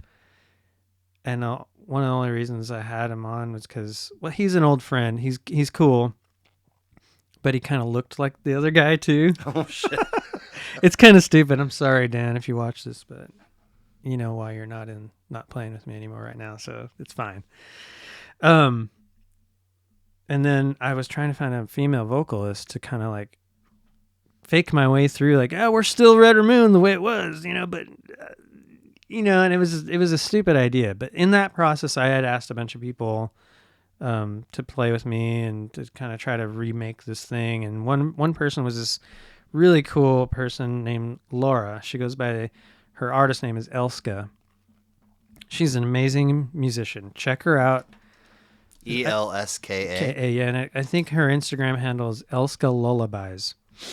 She makes really beautiful, ethereal, very kind of like Cocteau Twins-ish a little bit, but with more just experimental sounds. Very beautiful voice, and it was in quite a bit of a different range than what Jill was doing. So it didn't work out. Plus she had an album that was coming out and there was just a lot of things that didn't work. But then she came to see me play after I had decided to do vocals. And then I get a random message and she's like, if you need like a synth player or something, I can play with you. So she's been playing with me as a synth player for the last 3 shows that we've done. And so she's in the band as much as she can and wants to be. So right. I want her there. So then I was like, well, we're still missing something. Like I want one more person on stage. Like the duo thing is fine and it's cool and it's easy, but I kind of want another thing. And I was like, would it be cool to have another like female in the band?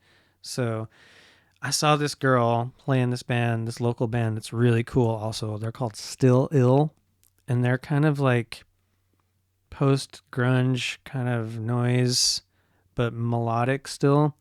And she plays guitar in that band, and she's an amazing guitar player. And I remember the first time I saw them I was just blown away. I was like, man, she is so accurate and sings, and this like wall of sound thing happening, and just her like vibe. I was like, I want you to play with me. And I didn't mention it for a while.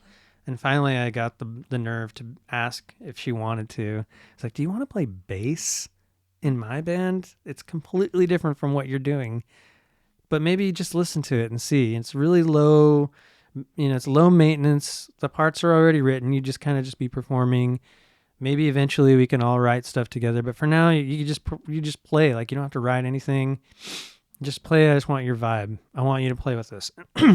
And she, it took a little bit of time to respond. And she finally was like, yeah, I'm going to do it. So our next show is her first show with us. Cool. So we're going back to a 3-piece, no real drums.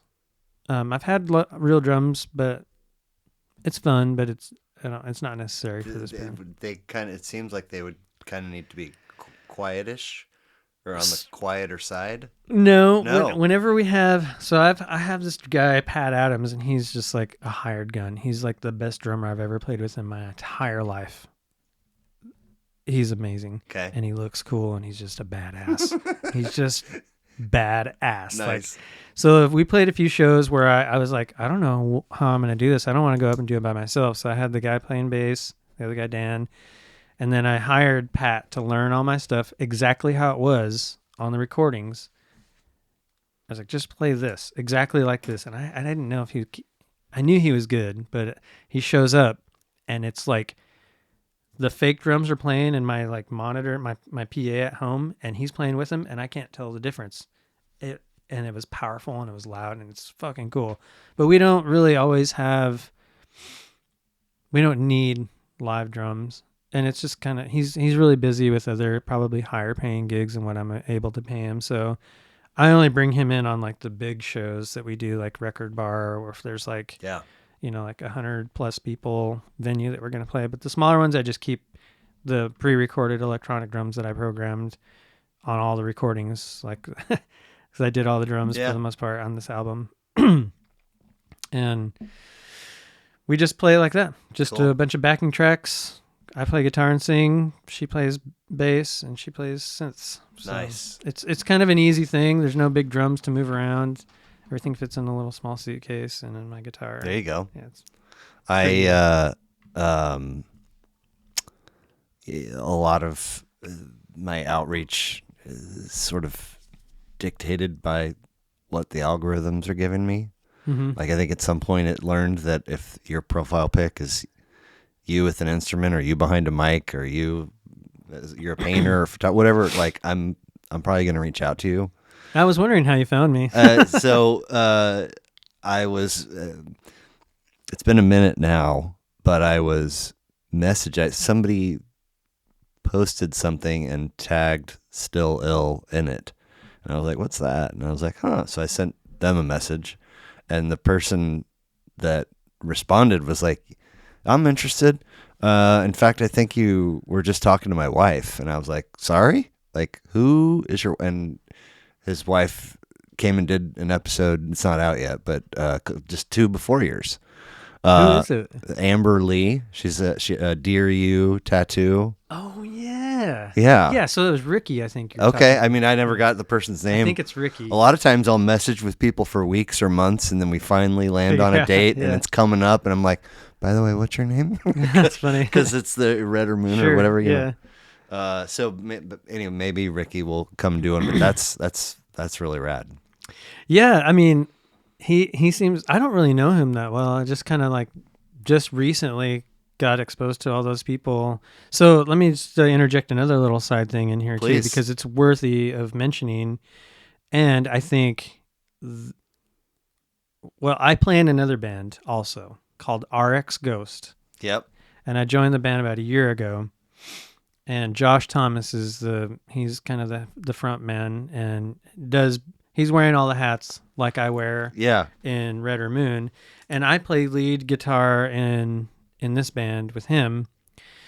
And we've just grown really close and we share a lot of the same interests and he's really cool. And actually I met Jen, the bass player from Still Ill, through Josh. Oh, funny. Because I played a show in RX Ghost with Still Ill. And I was about to say that earlier, but I didn't want to get everything all confused. And so, this and that, all these people. But, Josh would be a fun guy to have on the show, too. He's a really interesting guy. Cool. So, that's how I got exposed to those people. And now she's playing with me. And fun. We got all these. I'm going on the road a little bit. And I think I'm probably going to go by myself because I don't think people's schedules can. But I'm doing a Texas run. I'm going to do Dallas, Austin, Houston, and maybe New Orleans because I got some friends there. Okay. And Does that mean that's in April. Dallas and Austin, you also have places to crash? My sister lives in Austin. Okay. And a good friend of mine lives in Houston. Dallas is kind of up in the air. I know some people there, but I don't really know. Sure. That might be like an Airbnb night or a hotel night or something, which I'm fine. Splurge. I'm just going to do it. Like, that's kind of my whole thing with this. And I didn't get to this other tidbit with Red or Moon. But through that guy who's mastered our stuff from Simple Minds and Echo and the Bunnymen, there's talk of me coming over and doing a 5-day UK tour in August. Dang. That revolves around this thing called Rebellion Fest, which is typically more of like a punk rock type thing, but they also have post-punk electronic undertones, which I fit into. So they're I'm been going back and forth with this guy Nicholas Quirk, who's kind of like starting to be my manager in the UK for all that stuff. So he's the one that was the friend of my high school friend who got me in touch with the Simple Minds guy. It's such a weird, like, is this real? Like, I'm asking myself, is this real? Because it sounds let it breathe. Yeah, I mean, it really just sounds like some kind of dumb story that you hear somebody talking about, like on some other show or something. Right. You're like, is this guy for real? Like, and then as I say that, somebody's gonna watch me saying, "Is that guy for real?" Exactly. I'm like, I don't know. I'm trying to figure it out. Like, it seems real. This guy already did master my stuff, so that part's real. What is the Matrix? Yeah, it's like I unlocked something. Yeah. Something happened. So if somebody of a certain value level or notoriety heard your stuff and it meant something to them, that would check the professional bucket list number 1 box, or is it both professional and personal? I think it's both. Okay. For me. That I've had this conversation with a few people before, and as we grow older, we tend to mature in certain ways.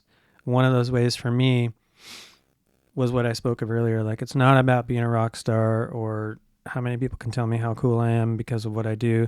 It's more so about making an impact that means something. And every time I talk about it, I get choked up because I believe in it so much. Amen, man. It's what I want. What is it? It's nothing if you don't. Exactly. Like, it's just superficial. And I lived that way for a very long time, and I got nowhere. And it didn't mean anything to me or anybody else.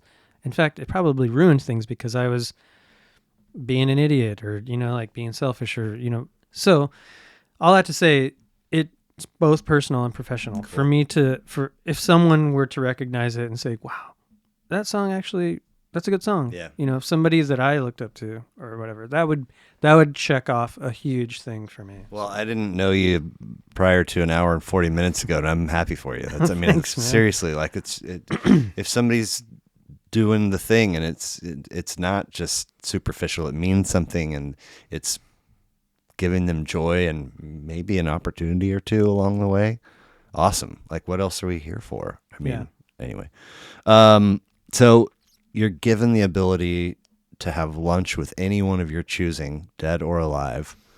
Who are you choosing and Robert why? Smith. I wondered. Yeah, Robert Smith for sure. Cool. I don't know. I just think he'd be so weird to talk to. I'd probably take a lot for me to understand through his accent, but at the same time, I think that it would just be... I would probably really connect with a lot of his whimsy side, which he does have. Like, he's not all like brooding, and he's actually quite the jokester, right? From all the things that I've watched on.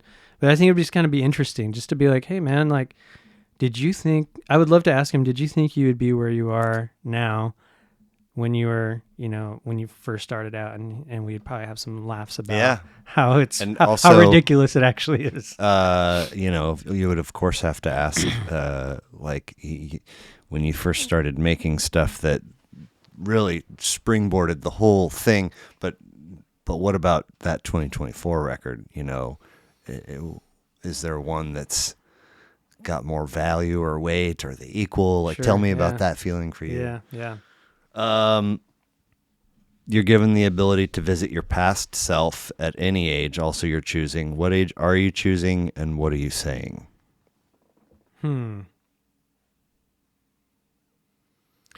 I would probably choose my early 20s self, like right when probably about a year after I moved to Kansas City. Okay. And I would tell myself not to become an alcoholic. Okay. That's just a switch, right? We just turn that off. Yeah, because I think, and honestly, at this point, I'm okay enough to be like, okay, I'm sober from anything that that ailed me in the past. But it did cause a lot of problems for me. And I would probably be so much further ahead in my career if it weren't for that continuous hamster wheel of mistakes that I would always make. It was always the same story over and over again, whether it was burning a bridge, I have this thing that I developed, coined, but it's, you've seen the first Ghostbusters. Of course. When in theaters. Sigourney Weaver was, first in the kitchen, and she's like, "There's no more Dana. There's only Zool." When I would get really drunk, I would Zool. It would become a verb. There's no more Jeremiah. There's only Zool. And I would make. Did you have a go-to? Pretty much anything as long as it was in excess. That's my favorite flavor but too. It's, like I think certain personality types are. You reach this like party time person, but then like you just don't know where the cutoff is. Yeah. And a lot of that was fueled by social anxiety and insecurities that I always had for various reasons. But then being a performer, like, okay, you gotta have some drinks or something, and then one thing leads to another, and then it turns into a pattern, and then all of a sudden you're doing this thing over and over and over again, and you're being an asshole to somebody because you think you need to be, or you're just treating somebody horribly because you're drunk and you're an asshole at the same time. So you're just like, and a lot of things, and just like things like that would just keep me just like bound into this like cycle of like not really living my full extent and understanding that there's more to life than just that quick high or that, you know what I mean? Yeah, so absolutely. That's what I would tell myself. Cool. You're old enough, I believe, to remember that at one point there was a television program called Fear Factor. Yeah. And you do all these gross heebie-jeebie type challenges. Right. So not for the sake of a show or reality TV or anything, but if you had to, the highest level of heebie-jeebies for Jeremiah James would be experiencing what? Well, or just straight fear. I'm really afraid of heights. Okay. I think that's kind of messed with me for quite some time in my life.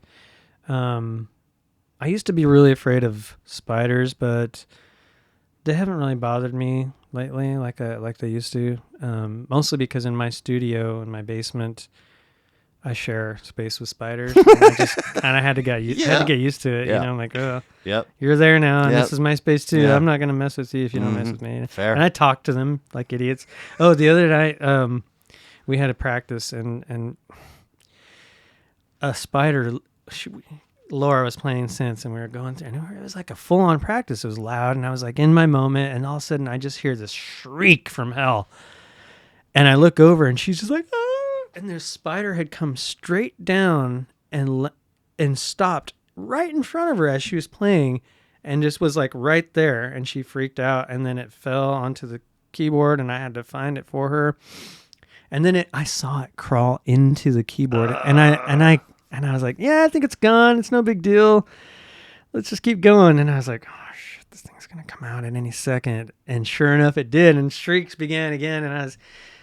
And then I didn't know what else to do. I tried earlier. I had a little rag, and I was gonna try to save it because like I'm living down there with this thing, and I was like, I still have those kind of weird superstitions where like, man, this thing's probably has like a wife and kids. He's probably just trying to feed. Like I don't want to mess with his life. So I was trying to save it. And then the second time around, a knee-jerk reaction, I just flicked it off the keyboard, and it went and it bounced off the wall, and it landed on one of my guitar amps. And I was just like, immediately, I felt bad. I was like, God, I live with this guy down here. He's one of my buddies. Like, I had an agreement with these people. Yeah. And then it like was rolled up in a ball, and she was like thanking me, and so I was like in between feeling really bad and just being glad that I helped a friend. And it was like this weird, really weird wave of emotions came over me. And I was like, okay, a good thing practice is over. Just see you later. And then I went back down to like give it a burial. Like I was going to like, like apologize to it, and it was gone. Dang. So I guess it didn't die. And I just hope it's not like waiting for a moment to be like, you little son of like, it's hanging out with his buddy. I thought that Jeremiah dude was cool, yeah, man. yeah. He fucked me up. He didn't seem like a bad spider, and like he wasn't like a brown recluse or anything, Right. like, which is funny because I have like a super underground side project called Brown Recluse. Oh, wow. Which is like super weird experimental music, and it's only available on Bandcamp, but I don't even really promote it ever. Yeah. And it's just for me type of deal. Anyways, where were we going? Fears. Fears. Just heights probably, and fears of. I actually have a hard time speaking in front of people. Oh, I can sing and play guitar all day long and do little banter in between. But the second I have to get up and say something direct and concise in front of a large group of people, I freeze. It's tough, man. It's terrifying for me. If you don't have any kind of stuff when it comes to that, then you're the outlier. Because I think most folks are like, fuck that. Yeah, exactly. Or even like, yeah, I could do that. And then the moment comes and they're like, I made a mistake. Yeah, I failed speech class 3 times in high school. I had to take it 3 times because of that. I finally passed it. One of my favorite current stand-up comics is a guy named Dusty Slay, and he just has a bit about like, you ever be on a road trip and like all of a sudden there's a fly in your car and you roll the windows down, but you can't get it out, and then like 700 miles later the windows down and it's like goes. That fly's life is messed up. Like he is so far from home. Oh, man. Please complete this for me. The world would immediately become a better place in which to live if only we could realize that we are all on the same level vibrationally, like we're all made of the same thing. Like we're all the same. No matter how different we think we are, right? We are legitimately made out of the same shit. Yeah. No matter what. And if we could just realize that, I think that would probably, I don't know if it'd solve anything, but at least if anybody would just, if we had that. It might make compassion a bigger thing. Compassion is a huge hole for compassion right now, especially currently. There's just so much stuff happening that it's happening so fast that it's such a high amount of, it's hard to keep up with the negative things so much that it just, you don't even realize that the hole is there for compassion. Like, it's just like, I can't care about people losing their homes in Los Angeles right now because now I gotta worry about people without gas in North Carolina. And it's just like, it's so hard to like keep up with it. But I think if there was a way that we could realize that the compassion is missing. Yeah. Great answers, all of them. So Jeremiah James of Red or Moon, Spotify, Apple, YouTube, Bandcamp, Instagram. Is Instagram the best place for folks to keep a pulse on what's happening Red or Moon wise? Yeah, I would say so. That's kind of the main, it's kind of my go-to. Like I'm active on Facebook with Red or Moon, but it's not as much as Instagram. Fair. I tried to make a TikTok.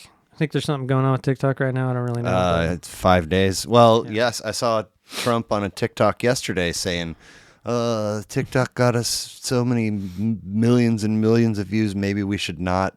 He's trying to roll it back now. Yeah, which is, it's supposed to happen on the 19th, but whatever. Yeah, who knows?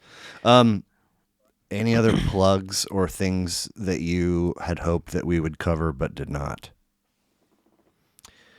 I don't think so. I feel like you did a great job in asking some really cool questions for me, and I appreciate you having me on. Of course. And I'm glad that things worked out and I was able to stay a little bit longer and shoot the shit with you some more. Me too. And, like, it's just kind of like you never know what, somebody wants to talk about. So I didn't think I had this much stuff to talk about, like I was saying earlier. I know.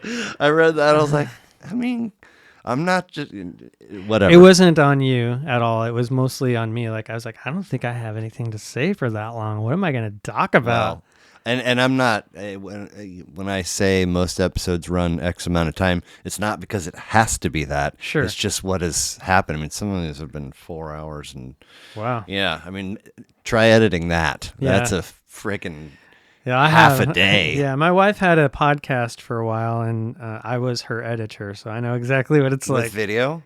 Yeah, with video. That's what makes it. It makes it considerably larger commitment if as opposed to just audio. Sure. Right. Yeah. Because We gave up the video thing pretty quick, and it just turned into just audio. But is it still around? No, she Okay. stopped doing it. She made it to just over 100 episodes. I think Hey. also. So But does it still live somewhere? yeah, I think it's somewhere. She doesn't. It's completely different from what she's doing now, but she's kind of like a Instagram star too. She's got like 150,000 followers. What? Yeah. Wow. Yeah, it's called Moon Body Spirit. Moon Body Yeah, Spirit. it's kind of like it's not a meme. It's not a full-on meme page, but she does like a lot of really interesting. She does energy work and energy healing and things like that. So Okay. yeah, so that's what it's based around. And you guys, your paths crossed how? I was working as a server at a restaurant and Here? in Kansas City. Okay. Yeah, this was 7 or 8 years ago. Can you say which? Which restaurant? Yeah. West Side Local. Okay. That's where I actually helped build that place with Nice. its original owner. Very nice. I was never. I didn't work a day in my life in a restaurant until I worked at that place. Okay. And the owners came, Troy McEvers. He came and saw me play in another band that I was in, a prog rock band. And then after the show, he was like, "You would be," and this is his voice, "You would be perfect for my restaurant that I'm opening, dude. You should come work for me." And I was like, and it was 2008, right when there was a bunch of layoffs. And I was working at UMKC as a financial aid advisor. I got laid off and I didn't have a job. So I was like, okay, I'll come and try this server thing. And I was like, that fear came. I couldn't talk to people. I didn't know what to say. I don't know how to sell food. So, but I ended up working there for 7 years. And Really? at the very end of it, I saw a guy who was in a band that's no longer, the band didn't even do anything, but I knew him from a band. I was like, "Hey, what are you doing here? This is kind of weird. You're part of the area. I never see you up here." He's like, "Yeah, I'm meeting my sister. She lives right around the corner." And I was like, "Wait, you have a sister? What? I thought I knew everybody in this neighborhood because it's kind of a small little neighborhood, and you kind of get to know everybody in that area." And he's like, "Yeah, I'll introduce you." And she comes, and I was just kind of like, he's not that bad looking of a dude. Like, I bet his sister's hot. I bet she's hot. So I was like, Funny okay. how genes work. And I was like, right? Make mental note. I'm going to go around and I'm going to see what this person's all about. And sure enough, I came around the corner and she was like this dark haired Stevie Nicks type. Oh, wow. Dressed like all kind of like Stevie Nicks-ish, but with like black hair. And I was like, "Oh, you're awesome. Oh, you want to hang out?" And actually, she asked me if I wanted to hang out, which I was like, "Oh," I was dating somebody at the time, so I had to kind of like wriggle my way out of that one. I don't know, over like a 3-month period of time, and she was like, "Okay, finally, I can hang out with you if you still want to." And then Wow. we got married a year later. Nice. We've been married for 7 Did years. you ever cross paths when you were working at that spot with a guy named Nick Lecky? That sounds familiar, but I don't. Maybe. What did he do? Was he a cook or something? No, he was a rep for a food distributor. Oh. And he did an episode with me because I was on the same team as him. And he played football at K-State and then won a Super Bowl with the New Orleans Saints. No shit. So he's a big dude. Wow. Yeah, he was a lineman. That's cool. Yeah. That doesn't. But ring he a had bell, West Side but- Local, and I think I covered it while he was on vacation and went in there, and there was a dude right down the way. Maybe it's still there. He had kind of like a little Hispanic spot, and he would also sell chimeneas. Yep, and that's right on the corner, Los Alamos. Yes, yeah, yes, Augustine. yes. Yeah, Augustine. Yeah, he's my neighbor. I mean, I've got his info on my phone still. That's I'm sure. awesome, yeah. Every time I call up there, he's like, "Hey, how's it going, nephew?" He calls me I'm his nephew for whatever reason. Right. But I'm not. But yeah, so I just live like a block from Okay. Westside Local, which is so funny because the entire time I worked at Westside Local, I was like, I want to live in the West Side. This is where I want to live. and she had that house with an ex of hers, and right, like they were like they'd been split up for about a year, but she got to keep the house. Nice. So then when we got together, I came in and like did all this stuff to it and made it. Now I'm put the band up. Yep. Without the Airbnb. All the bands. Yeah, All the bands. There's a bunch of bands that have come through. Nice. JG Thurwell stayed with me. Los Colones stayed with me. Night stayed with me. Like, I put up a lot of bands because Cool. I actually have an Airbnb in the top floor of my house. Oh, nice. And that's what I do as my main form of income. Sure. But I'm also a bartender. So Where? let's see. I bartended after I left Westside Local. I bartended at a place called Brown and Low down in City Market. I was there for about 2 years. Yeah. I was the manager there. And then I went to the Ship when I was a bartender there for 5 All years. else the sea. Yep. I was there for 5 years. And now most recently I've been at this place called Panther's Place. And it's kind of like a speakeasy. And we're only open seasonally because it's kind of like an outdoor bar. Gotcha. And right now we're closed for winter. Yeah. So we open usually from right around St. Patrick's Day and go until right before Christmas, basically. So Los Alamos West Side, I mean, the original novel location was right there, there too. Yeah. The place that's in there now is really cool too. It's called Clay and Fire. Okay. And it's kind of like a Middle Eastern cuisine, like Georgian kind of, I don't know, it's hard to explain. It's like a fusion Georgian thing. Huh. Not Georgian the state, but Georgia, Middle East. Interesting. So the guy that owns that is actually also my neighbor, Adam Jones, and so it's kind of like all these people that live in the neighborhood, and now I've been there for like almost 10 years now, so it's kind of like we've got this network. You have lots of cool neighbors. I live in one of the coolest neighborhoods that I've ever lived in Kansas City. Nice. And then I've lived in a bunch of neighborhoods. Right on. Well, thank you again for doing this. I appreciate it. And I know you said release date for the forthcoming Red or Moon project is still under lock and key, but the Instagram will eventually let folks know the details. Yeah. I do have a couple of singles coming up. One is going to be right around Valentine's Day, and then the next one will be at spring, like solstice. Fun. So I released my last single on winter solstice, and then the first single I released on October 1st to signify the beginning of spooky season. And that video is really cool. That's the first one, the one that from LA guy made. Yeah. And it's kind of like plays out like a 1970s kind of like thriller a little bit. You wouldn't really like there's no like scream moments or anything like that, but it's the story of a person who isn't sure if they're being followed or not. But really what that signifies is a relationship that may or may not have been forgotten for various reasons. Whoa. But they kind of regret not cultivating that relationship.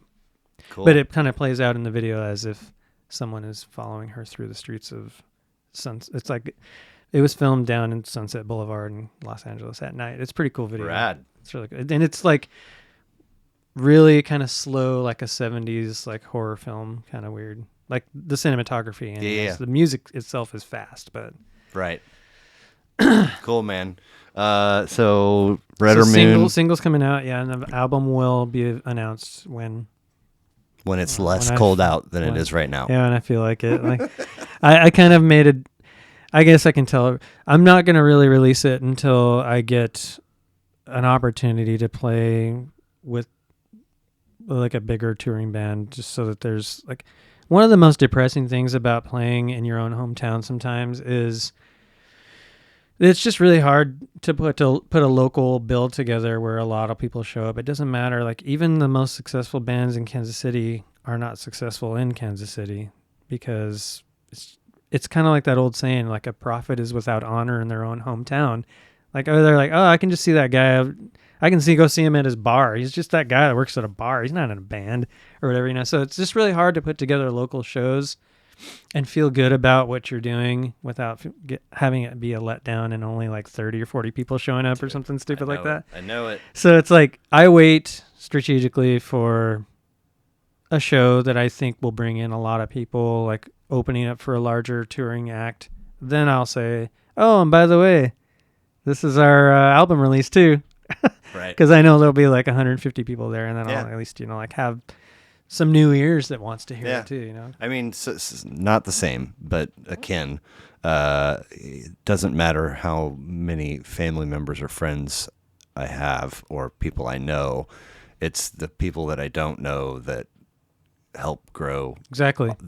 viewership, listenership for this, right? And that's a thing you have to slog through. It And, really is. yeah. Yeah. Like Andy Dufresne said, on the outside, I was straight as an arrow. I had to come to prison to learn how to be a crook. I mean, it is true, and especially with social media the way it is, and algorithms and things like that. Like Yep. when I share this podcast, hopefully you get some people coming to check out your page. Whenever it comes up, Yep. that's kind of how I built my following too. Yep. So it's just The grind, I I get believe it, they call it. And what's really sad about the thing is, I don't know if we need to go into this right now. You can probably cut this out if you want, but I've noticed that for my genre of music, which is very small in Kansas City, it's considered like post-punk, dark wave, new wave. We borderline on the goth, and I like to add the goth in their thing too because I feel gothic as just my regular life. But so that You are wearing all black and have talked a lot about Robert Smith in That's the true. Cure. So the niche for our certain genre, there's only a few bands that are doing it, but those bands all want the same touring band to open up for. We all want to play with the bigger band, and so there's only so many shows that can go around, and by that logic, it's just kind of like, oh well, I might have one or two really good shows in Kansas City this year, just because of that. So, the rest of them are kind of like, I'm doing this for X reason or whatever it is. So, yeah. But they follow like the local or promoters for those bigger bands and booking agents. Going back to that, is they choose who's going to open up for them by the number of followers they have on Instagram and what they think is going to actually... I always thought it was the headliners picking. No, well, they're booking agents. Some bands get to be like, yeah, we want them. And just depends on the type of tour, but these kinds of things, like where it's kind of mid-level, like 200-person venue, they either, like Vision Video did handpick us a number of times, but there's some other bands that are on, like Rocky Road Touring is their booking agent, and they handle a lot of the bands in this genre, and I see that name popping up all the time. And we get put into the pool, and sometimes we get picked and sometimes we don't. And it's just who else? There's like 3 other bands that are all kind of like, we're all trying to vie for the same shows. And I found out recently that they do that based on your number of following. Like they kind of assume that you're going to bring X amount of people in because of that to help pad their I get already. It, but golly. Yeah, it's just it's a thing. It's so weird. It's like, it's almost kind of like not even, it doesn't even really matter if your band is really that good or not. You could have just like 200 followers and be like a super cool band, but if there's like a band that's got like 1,400 followers, they'll be considered before you. And that happens. What's your wife's handle again? Moon Body Spirit. So we need to get some of the Moon Body Spirit followers following Red or Moon. So she's actually helped. Okay. So when I released my first single as with me back on vocals, she reposted my video and did like one of those kind of like where she stitched my song into like one of those, it was like because it was during spooky season. So it was that old footage of Wednesday Addams dancing. You ever see that? Yeah. So she put my song on that and then said in one of her stories, hey, and by the way, check out whatever. And so from that, I think I got like 50,000 plays or something like that. Like it's crazy. Wow. Between that and like, there's a few other websites that like to repost my stuff whenever I put it out, and my first one I think got like 100,000 plays, and the second one got like 70 or 80,000. Just cool. From these Instagram pages that have like massive followings, and if they like what you're doing, then they repost it. And dope. It's the way of it's what's happening now. It's what I learned how to do wearing one of these many hats that I'm wearing. I learned how to figure out how to like at least ride the algorithm wave for a second. For a while, and then I'll get the next single coming out, and it'll happen again. And I'll get another few hundred followers. And nice. I don't know. It sounds so disingenuous right now as I'm talking about it, but I'm like, this is stuff that anybody who, even if, like if I was just a manager talking about this on a management podcast, this is exactly what they would say. And yes, that's what my hat is. One of my hats is I'm my own band manager. So I guess I have to talk about this too, because it's part of the way it works. If you're out there listening, bands like us who have like a decent amount of following and stuff, but we rely on you guys more than you think. Right. So. Well, I'm excited to see what Redder Moon has to offer the universe in 2025 and beyond. And Jeremiah James, it was very nice to meet you, and I appreciate the time. Talk to you soon. Pleasure's all mine. Thank you.